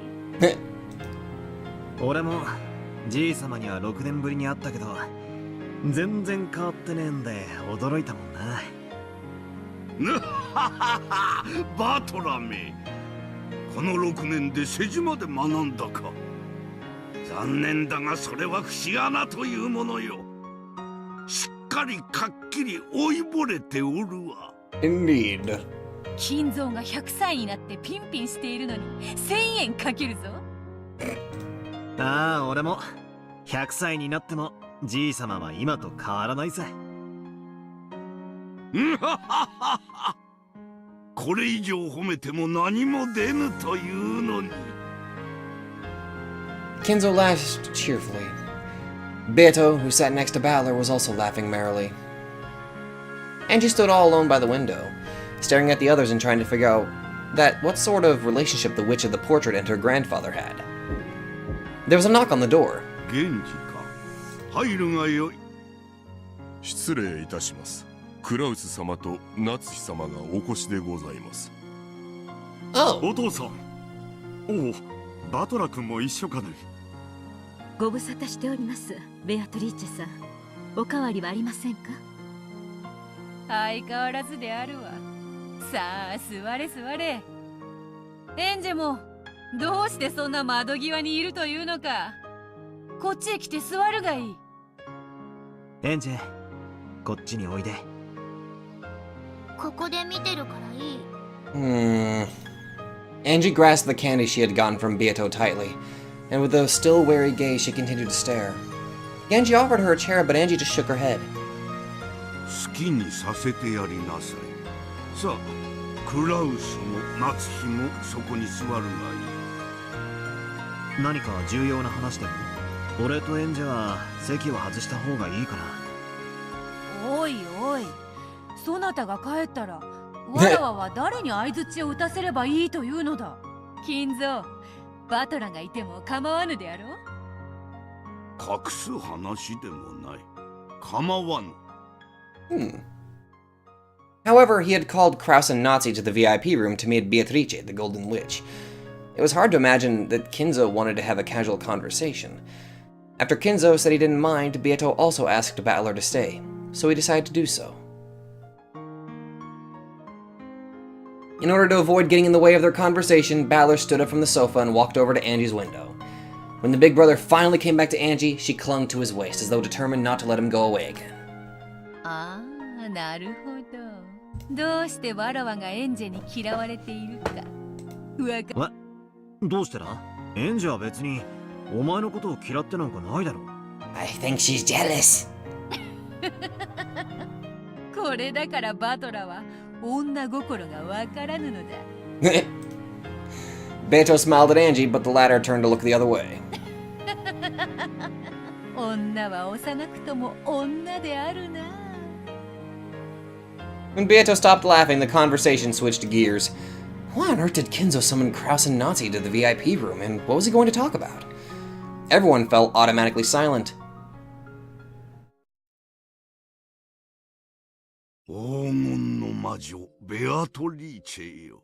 滅ぶ運命にあったはずの後ろ宮家を救ってくれた大恩、一日たりとも忘れたことはないぞ。感謝せい感謝せい。じい様が感謝してるのはお前のばあさんの方だからな。やかましい。いいや、同じことです。莫大な黄金を3代にもわたり後ろ宮家に貸し付けてくれました。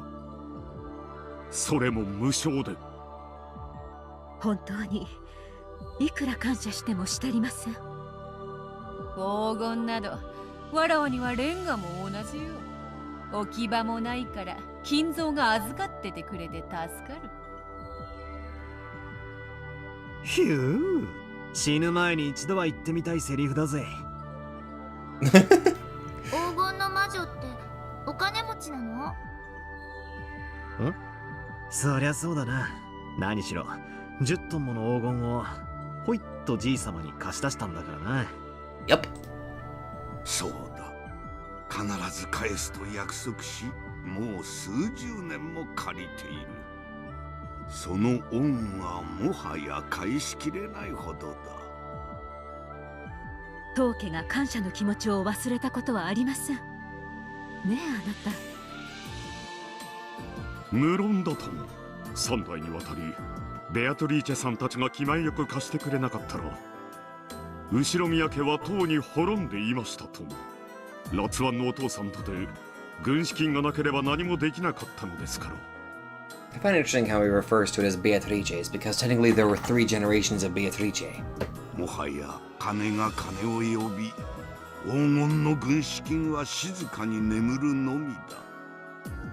クラウス、私が何を話そうとしているかわかるか？ Since the moment Kraus had been summoned here, he had guessed about the things Kinzo's words now hinted at.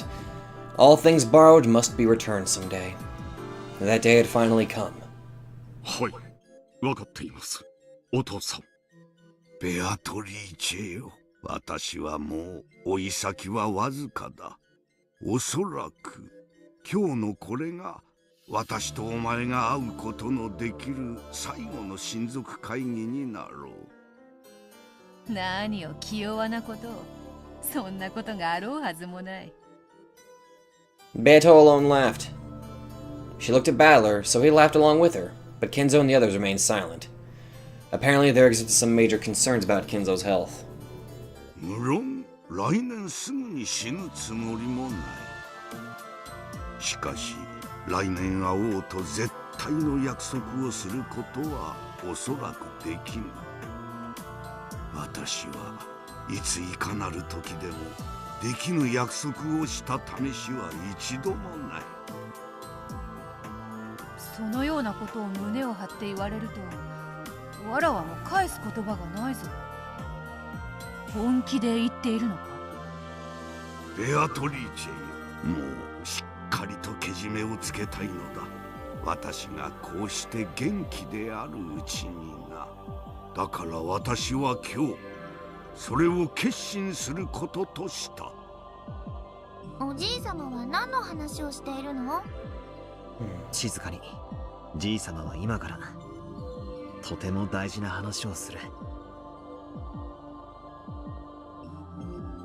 By now, even Battler understood what Kinzo was about to propose. Beato probably realized it too. At one time, the Yoshidamiya family had ruled the skies like an eagle, before being crushed in the Great Kanto earthquake. The eagle had one of its wings torn off, and it crawled in the mud on the point of death. Then they were saved by the Golden Witch's golden miracle. Under the Golden Witch's protection, the eagle had nursed its wounds for many years, and now finally it was time for the eagle to leave the nest with the witch had provided. そなたの祖母より借り受けた黄金をすべてそなたに返還する。クラウス、異論はないな。もとよりあの黄金は後宮家のものではないのだ。無論です。何の異論もありませんとも。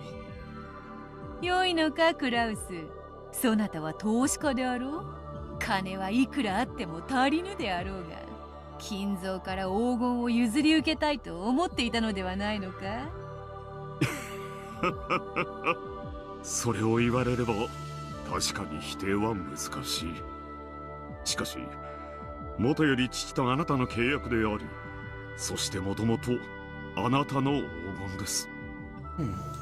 主人は仮にも次期当主、お父様が一代にて当家を復興させたように、主人も一代で当家を繁栄させるでしょう。そしてそれは主人と私で成し遂げることです。よくぞ言った。その意であるぞ。10トンの黄金に未練はないというか。やれやれ、大したものよ。黄金の魔法が効かぬ相手には魔女も型なしであるな。そなたに黄金を返還する。だが黄金の魔女ベアトリーチェが後宮家にとって最大の恩人であることは未来永劫変わらぬぞ。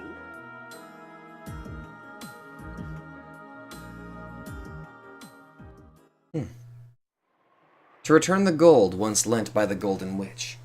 It was both simple and clear. However, the expression worn by the Golden Witch herself was slightly lonely, and she couldn't understand why this was. 返すというものをいらん、やるとも言えぬしな。やれやれ。Beato rose from the sofa. Then she walked up to the window and looked down at the rose garden waving in the wind. クラウスよ、我が遺産についても私が生きているうちにお前たちに贈与することにした。お父さん。私が死ねば葬式で大忙しな上に遺産はどうするのかとエヴァたちががっついてくるであろうが。Indeed. 今から分けておけば葬式が気楽になるというものよ。クラウス、メモを取れ。源氏も書記を頼む。これより財産の分け方を説明する。Kinzo immediately began explaining how the inheritance would be split up. Battler, realizing that he shouldn't be listening in on this conversation, walked over to where Beato was loitering by the window. よう、大金持ち。黄金が余ってるなら少しは引き取るぜ。黄金など薪に変えて炉にくべればシチューを煮る程度の使い道はあるというものよ。Yeah, considering how long it takes to convert gold to actual money. どうしたよ。なんだかつまらなそうな顔してんな。とうとうこの日が来たか。寂しいものよな。そうか。わらわの魔法で後宮家はよみがえり、そして六軒島は生まれた。その後宮家がもうわらわの黄金の力には頼らぬという、わらわの魔法から巣立つということだ。そうだな。そういうことになるな。わらわは六軒島を魔女の島と、わらわの島と呼んできた。そうだったな。その六軒島がわらわに黄金を、魔法を返すという、六軒島が魔法から目覚める日が来たということだ。そうだな。最後のゲームと分かってはいたさ。しかしこういう形ではあっても、それを切り出されると意外に応えるものよ。 I bet. お前って結構さっぱりしてそうに見えて未練タラタラなタイプなのな。残忍で必要なタイプは大抵は寂しがり屋で未練がましいものよ。そうだな。お前はそういうやつだもんな。わらわとそなたのためのゲームだっ Yep. 楽しかったぜ。お前が6年の間に練りに練った愉快なゲームだった。かつてわらわはそれを互いを苛む永遠の拷問と称したっけな。永遠が永遠であると信じられるうちが一番幸せなのさ。物事には全て終わりがある。そしてそれを自覚しなければならない。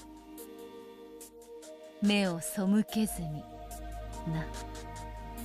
昇らぬ日はないように沈まぬ日もねえってことさ。Of course, Angie didn't have the slightest idea what her brother and the witch were talking about. However, even as young as she was, she could feel that the pair had spent an incredibly long time together, and that they understood each other so well that they might as well be a married couple. Then, Beato noticed her reaction. レンジ、わらわたちはかつて互いのためにゲームを紡いで、しかしそれはもう終わった。このゲームは今わらわたちのためでなくそなたのために紡がれているのだ。 They were talking in riddles again. Grasping the key that hung by her chest, Angie looked at her brother's face.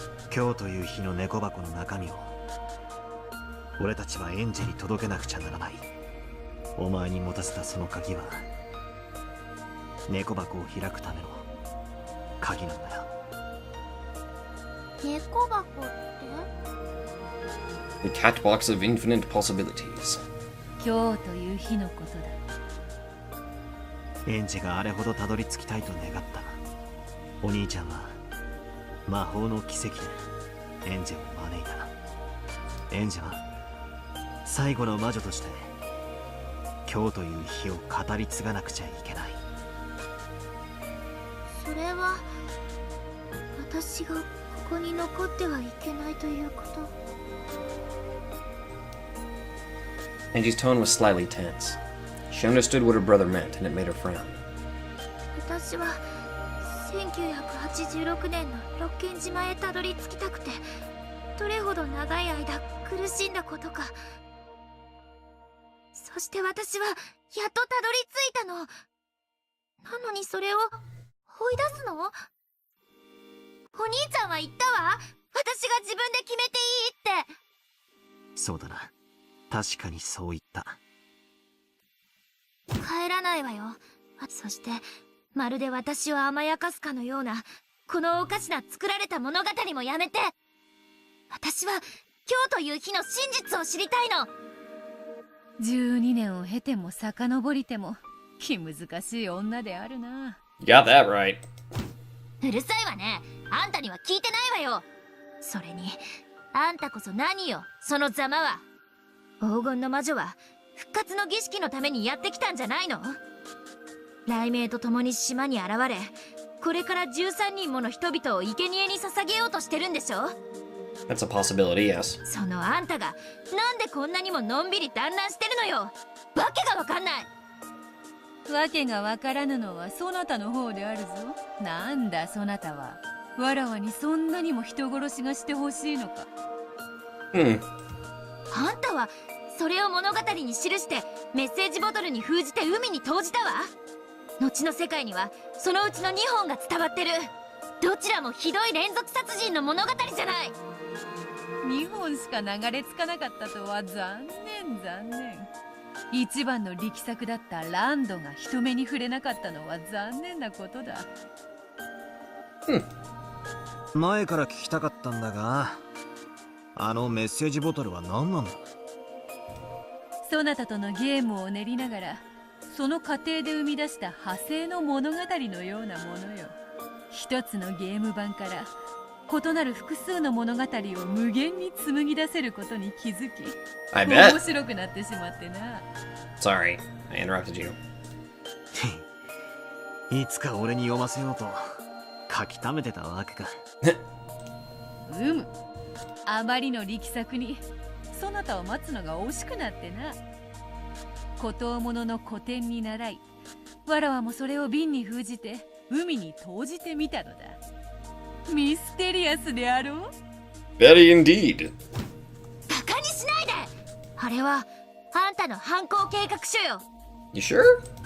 あなたは黄金のありかをちらつかせながら親族の不和を煽り、残酷な連続殺人事件を目論むのよ。やれやれ、1998年ではわらわはそういうことになっておるのか。 Apparently. なるほど、無理もないことであるな。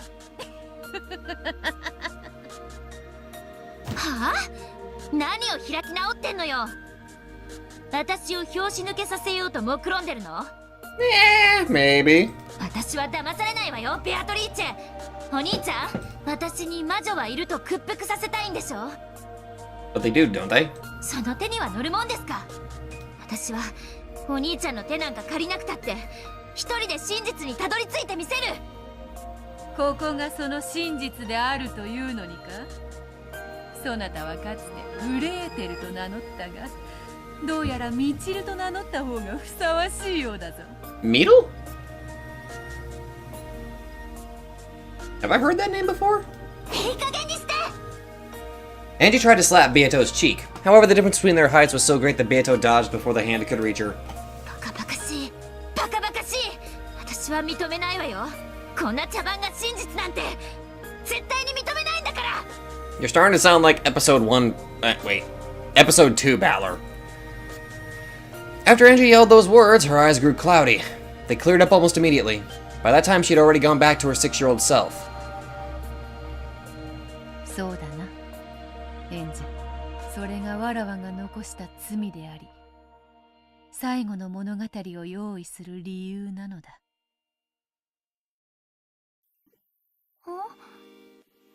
As Angie stared blankly, uncomprehending, Beato gently patted her head. そうとも、この物語は茶番である。真実であろうはずもない。しかしそれでも、いや、そうしてでも、そなたにはどうしても伝えたいことがあるのだ。ベアト、それはもう俺が伝えてる。それ以上は無理強いしたくない。そうか。お兄ちゃんたちが何の話をしているのかわかエンジェ、もう眠いよ。そうだな。俺たちはおいとました方が良さそうだ。金蔵よ、わらわはまだここにいなければならぬのか？おすまぬ。そなたはもう少しここにおれ。続けるぞクラウス。それでだが、福音の家への援助についてはクラウスが後宮家当主の義務としてこれを継続し。Ah, the Fuqueen House. やれやれ。すまんなバトラ。わらわは送ってやれぬようだ。源氏よ、この二人をゲストハウスまで送ってやってくれぬか？かしこまりました。バトラ様、エンジェ様、ご案内いたします。ありがとう。じゃあな、ベアト、後で。うん。そなたとは語りたいことが山ほどだ。それに、今夜は水入らずで過ごしたいぞ。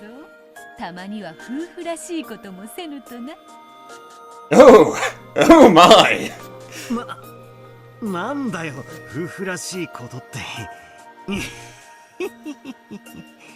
Oh my! We're not going to be able to see any of that, are we? Because Angie had gotten so bored, she had grown very sleepy. It would probably be best for her to take a quick nap. Balor walked through their windy rose garden, pulling her by the hand. When he questioned their guide, Genji, he learned that the old servant had known beforehand of Kinzo's desire to return the gold to Beato, and settled the inheritance problem early. 親方様は人生を終えるという最後の仕事の準備をお始めになったということでございます。自分が死んだ後のことなんて人は普通考えないぜ。はあ、やっぱじいさまはスケールが一つ違うぜ。Yup. 今日は後宮家が黄金の魔女の庇護から飛び立つ新しい飛翔の日なのでございます。確かに。かっこいい言い方だな。 Apparently, a grand Halloween party was to be held tonight, and Goda and the others had been ordered to start getting ready for it. However, it wouldn't be just a party. Just be a party. It would be a ceremony to mark the return of Beatrice's gold. At the start of dinner, Grandfather would make the announcement, and an applause would give gratitude to the 3 generations of Beatrices for their gift to the family. Apparently, this is what they had planned. 親父たちにはまだそれは秘密なんすか？一応は秘密にしております。ただ、親方様のお考えは唐突に今日思いついたものではありません。もう何年も前から今日という日について考えを重ねられ、時におそらく今宵の発表に驚かれる方はいないでしょう。うちのクソ親父。どうやら会社のことで金の工面が大変そうだし。I bet. じい様からのちょいと早い遺産のプレゼントに舞い上が。むしろ大きな責任に奮い立たれるでしょう。ルドルフ様は島を出られ、大成し見事な成功を収められました。しかしそれは親方様の財産によって支えられたものです。それが唐突に遺産をドンと出され、これからはお前の力だけで頑張るのだぞとなるわけか。かえってプレッシャーがあるかもな。ご兄弟の皆様は親方様というあまりに偉大すぎる父親に、もう偉大すぎる親はただ存在するだけで子には重しになるものなのです。 That is true. それが今夜本当の意味で一人前になって巣立つってわけだ。親方様は今宵を黄金の返還式とお呼びになるようです。ですが最初は生前葬と呼ぼうと考えておいででした。生前の葬式じゃなんだか落ち込んじまう。新しい出発の日、巣立ちの日って方が確かに後宮家にはぴったりだぜ。兄ちゃん、眠い？ほら、もうゲストハウスに着くよ。お母さんの部屋へ行くか、それともいとこ部屋に？どこでもいい。晩ご飯まで寝てる。And down she goes. Angie, still holding her brother's hand, crouched down and looked as though she was about to fall asleep. Balor lifted her up and carried her. As she felt the warmth and safety of her brother's back, Angie drifted off into sleep.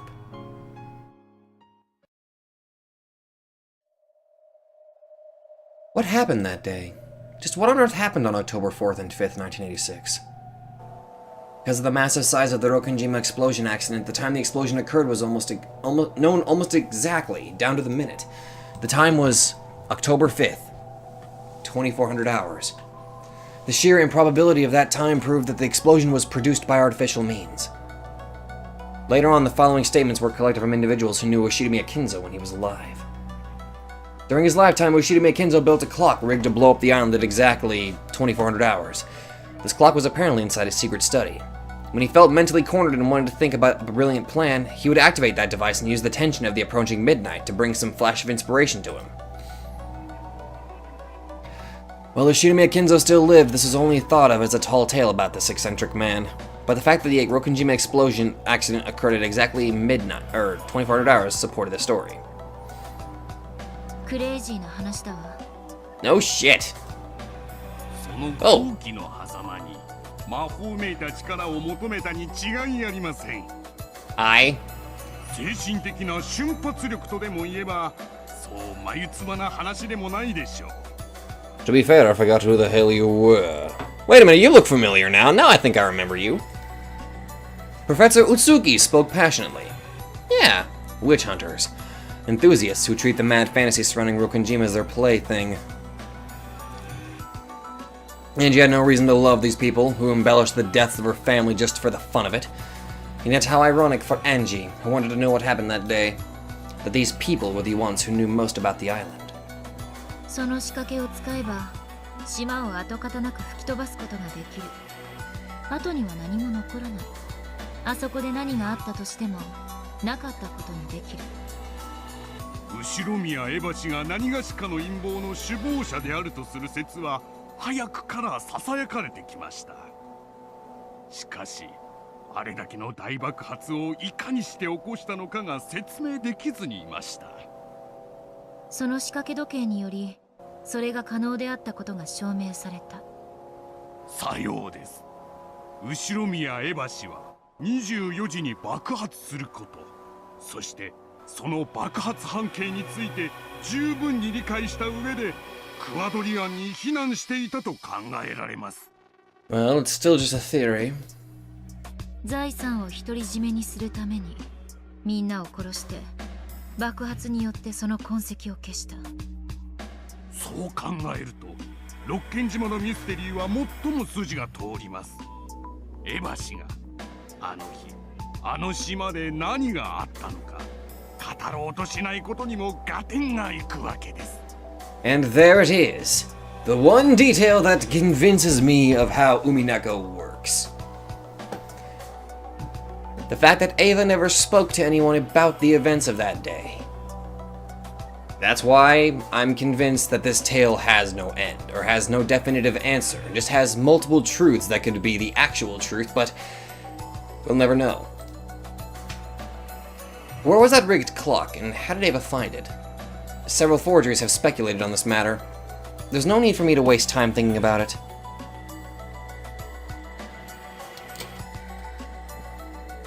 Ava activated the clock device, hidden Kuwadorian to escape the blast, and was therefore the only one to survive.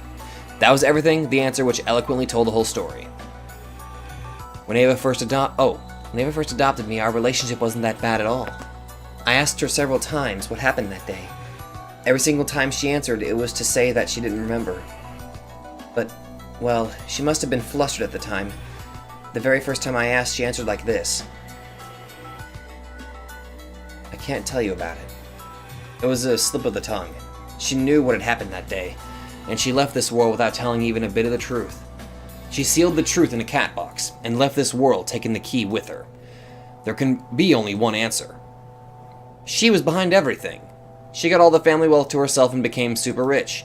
And afterwards she lamented the fact that her beloved son would never inherit any of what she had created, and she cursed me. Just remember that old bitch makes me want to vomit. But still, you don't know that that's what happened. What happened that day? That's what I want to know. It's my only goal. The one reason I'm still alive. However, later on I had to come to grips with the fact that my goal was an abstract one. After all, even if I don't know what happened that day, as for who did the crime, the whodunit is already clear. Ushidamiya Eva. She's the culprit. That has never changed since the beginning. Yes, I'm not trying to find out what happened that day. I'm trying to find out what Ushidamiya Eva did that day. If I can reveal that, then I can expose Ava's evil, even though she has already died. That is my true goal. The police also suspected the accident might be a crime, and they did investigate. However, no matter how much they inspected the crater that had once been Rokenjima, they didn't find anything at all. The public and the witch hunters cornered Ava with several bits of circumstantial evidence, but since not a single bit of physical evidence was found, though Ava was the only merest fraction of a shade away from guilty, they were unable to expose her crime. My goal isn't anything as vague as learning what happened that day. It's to expose the crime Ushidamiya Eva committed that day, and to have my revenge. Again, you don't know the actual truth! I can't expose Ushidamiya Eva's crime, so people are treating the events on the island as though some bizarre golden witch did it all. I would be happy if that was the case. Defeating the golden witch would mean exposing Ushidamiya Eva's sin for what it was. I won't forgive Ushidamiya Eva. I'll certainly hate her and take revenge for my family. That is Ushidamiya Angie's one and only reason for living. That is a sad reason for living. それだけ嫌われりゃ会長もあの世で笑いが止まらねえでしょうぜ。 Oh, hey, dude. うるさいわね。 Haven't seen you in a while, bro. あのクソババアの罪を暴くのよ。すべて吹き飛ばして完全犯罪なんて私は認めない。絶対に。つまりお嬢の旅は家族のための復讐の旅ってわけだ。悪い？まさか。生きる目的があるの大いに結構ですぜ。それ切ってくれる？おや？ Oh, don't turn it off. The music's great. M ザッキーはお嫌いで？ Are you kidding? M. Zaki's fantastic. Ah, damn it. Amakusa turned the radio off. Damn it!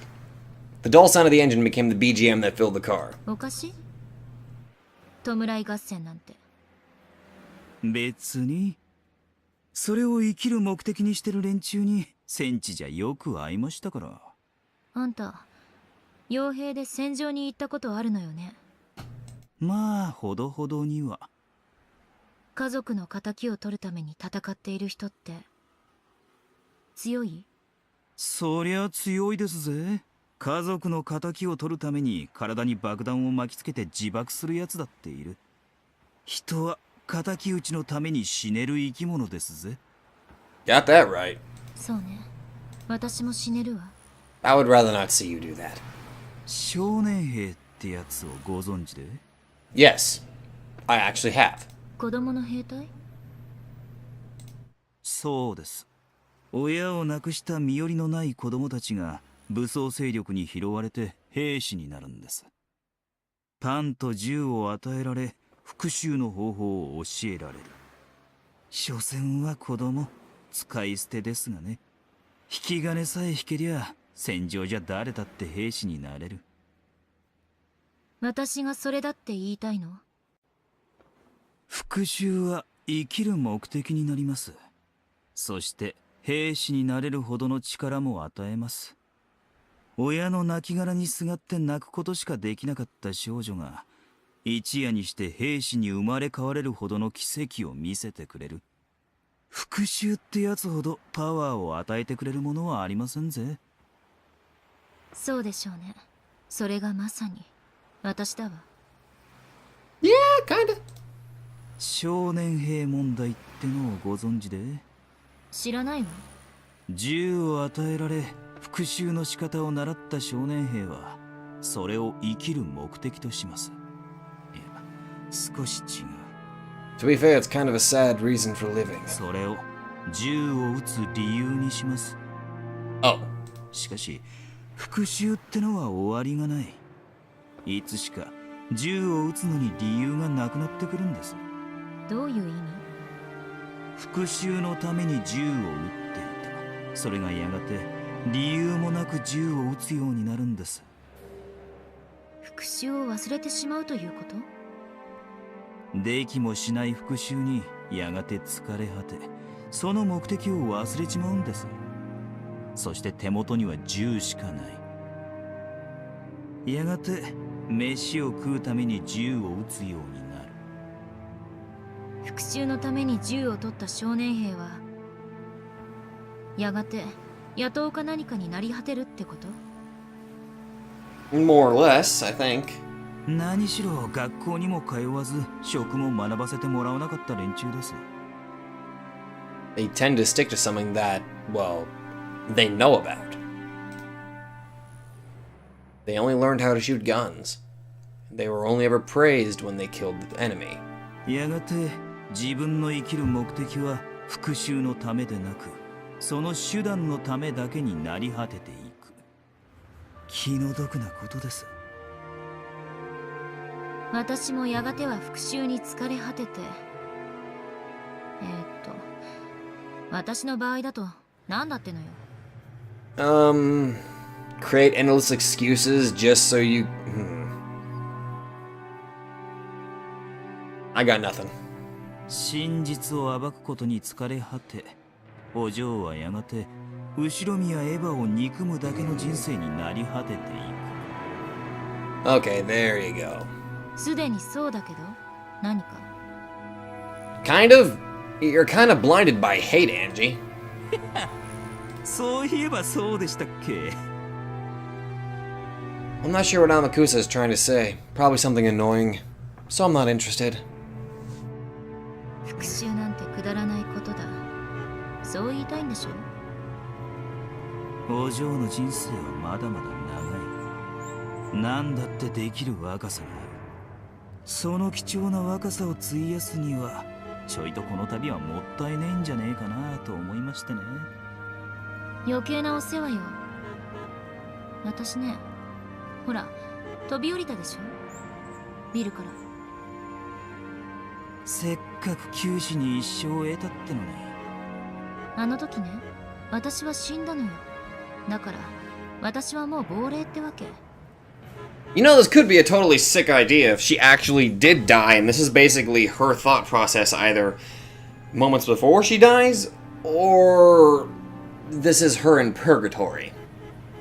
And she's forced to live in an existence where she's not able to figure out the truth. Because technically the truth can't be figured out. Is that too far-fetched? That's probably too far-fetched. I'm probably getting too meta in this. 家族の仇を討つために、あの日の真実を暴くことだけを目的としたね。やれやれ、お嬢は大した鉄の意志をお持ちだ。I'd call it stubbornness, but close enough. あんたみたいな軽薄な男に私の気持ちなんてわからないわよ。After that, Amakusa was forced to shut his mouth. He shrugged, but Angie didn't see. Even so, Amakusa spoke once more. お嬢とこの旅を始めた一番最初の日、お嬢は言いました。あの日、あの島で何があったか知りたいと。今だってそうよ。何か変わった？今はこう言ってます。後ろ宮エヴァの罪を暴くため、あの日あの島で何があったか知りたいと。全く同じじゃない。Kind of, and yes and no? まあそうですね。私、眠いからもう寝るわ。少し黙っててくれる？着いたら教えて。了解です。I wasn't particularly tired, really.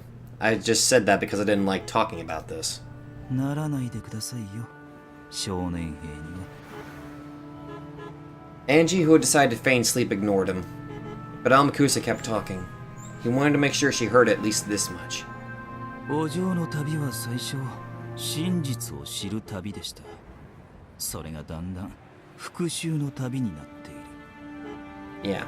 真実を暴くことで復讐する旅だ。しかしお嬢も分かってる通り、六軒島にはもう何も残ってやしません。何の跡形も残ってやしない。真実を暴くことは並大抵のことじゃないかもしれませんぜ。I know what Amakusa is trying to say. The police searched the scene so thoroughly just after the crime, and even they weren't able to find any physical evidence proving that Ushidamiya Eva was the culprit. And a full 12 years have passed since then. If the truth could be discovered by a girl like me waving wads of cash around to pick a bit of info from those who were somehow related to the incident, then someone would have exposed the truth long ago. I might not be able to reach the truth. If so, then my first desire to expose the truth will probably fade away. After that, only my hatred for Eva will remain. Just like the child soldiers who forget their original purpose and live just to shoot, I will forget my original purpose and live just to hate. I'll do nothing but despise Ushidamiya Eva, but my goal, exposing the truth for revenge, will be gone. So hating Ushidamiya Eva will become my whole life. Is there any difference between shooting for revenge and shooting to live? Yes, I would think that there actually is a difference.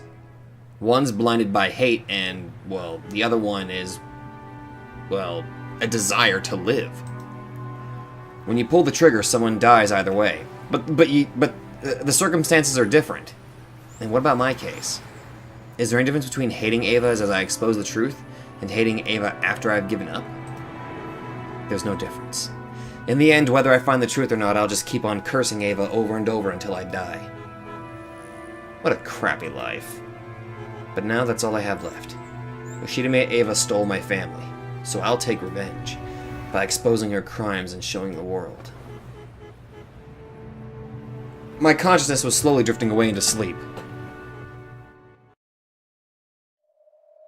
Why is Oni-chan showing me such a bizarre Rokenjima? Is this supposed to be the truth? Enough with this farce. Why is even Oni-chan trying to hide the truth from me? I'm trying to find it so that I can avenge him and the others. Or would Oni-chan say the same thing as Amakusa? That revenge is meaningless, so I should stop. Is that why he's speaking in riddles, trying to make everything more confusing? That's none of his business. I'm not just trying to take revenge for their sakes. I'm doing it for my sake, too. After all, that's the only reason I'm still alive. Taking revenge is my reason to live. I don't have a clue what Oni-chan is thinking.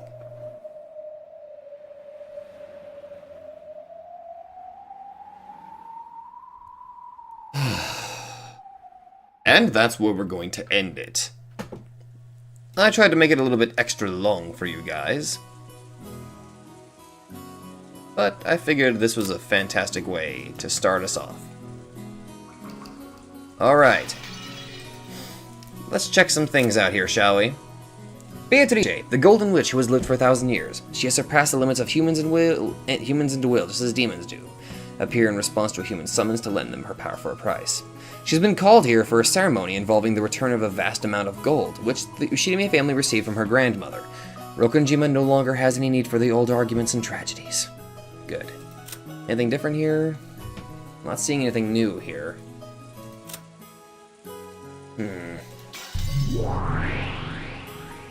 Oh shit, there's nothing here.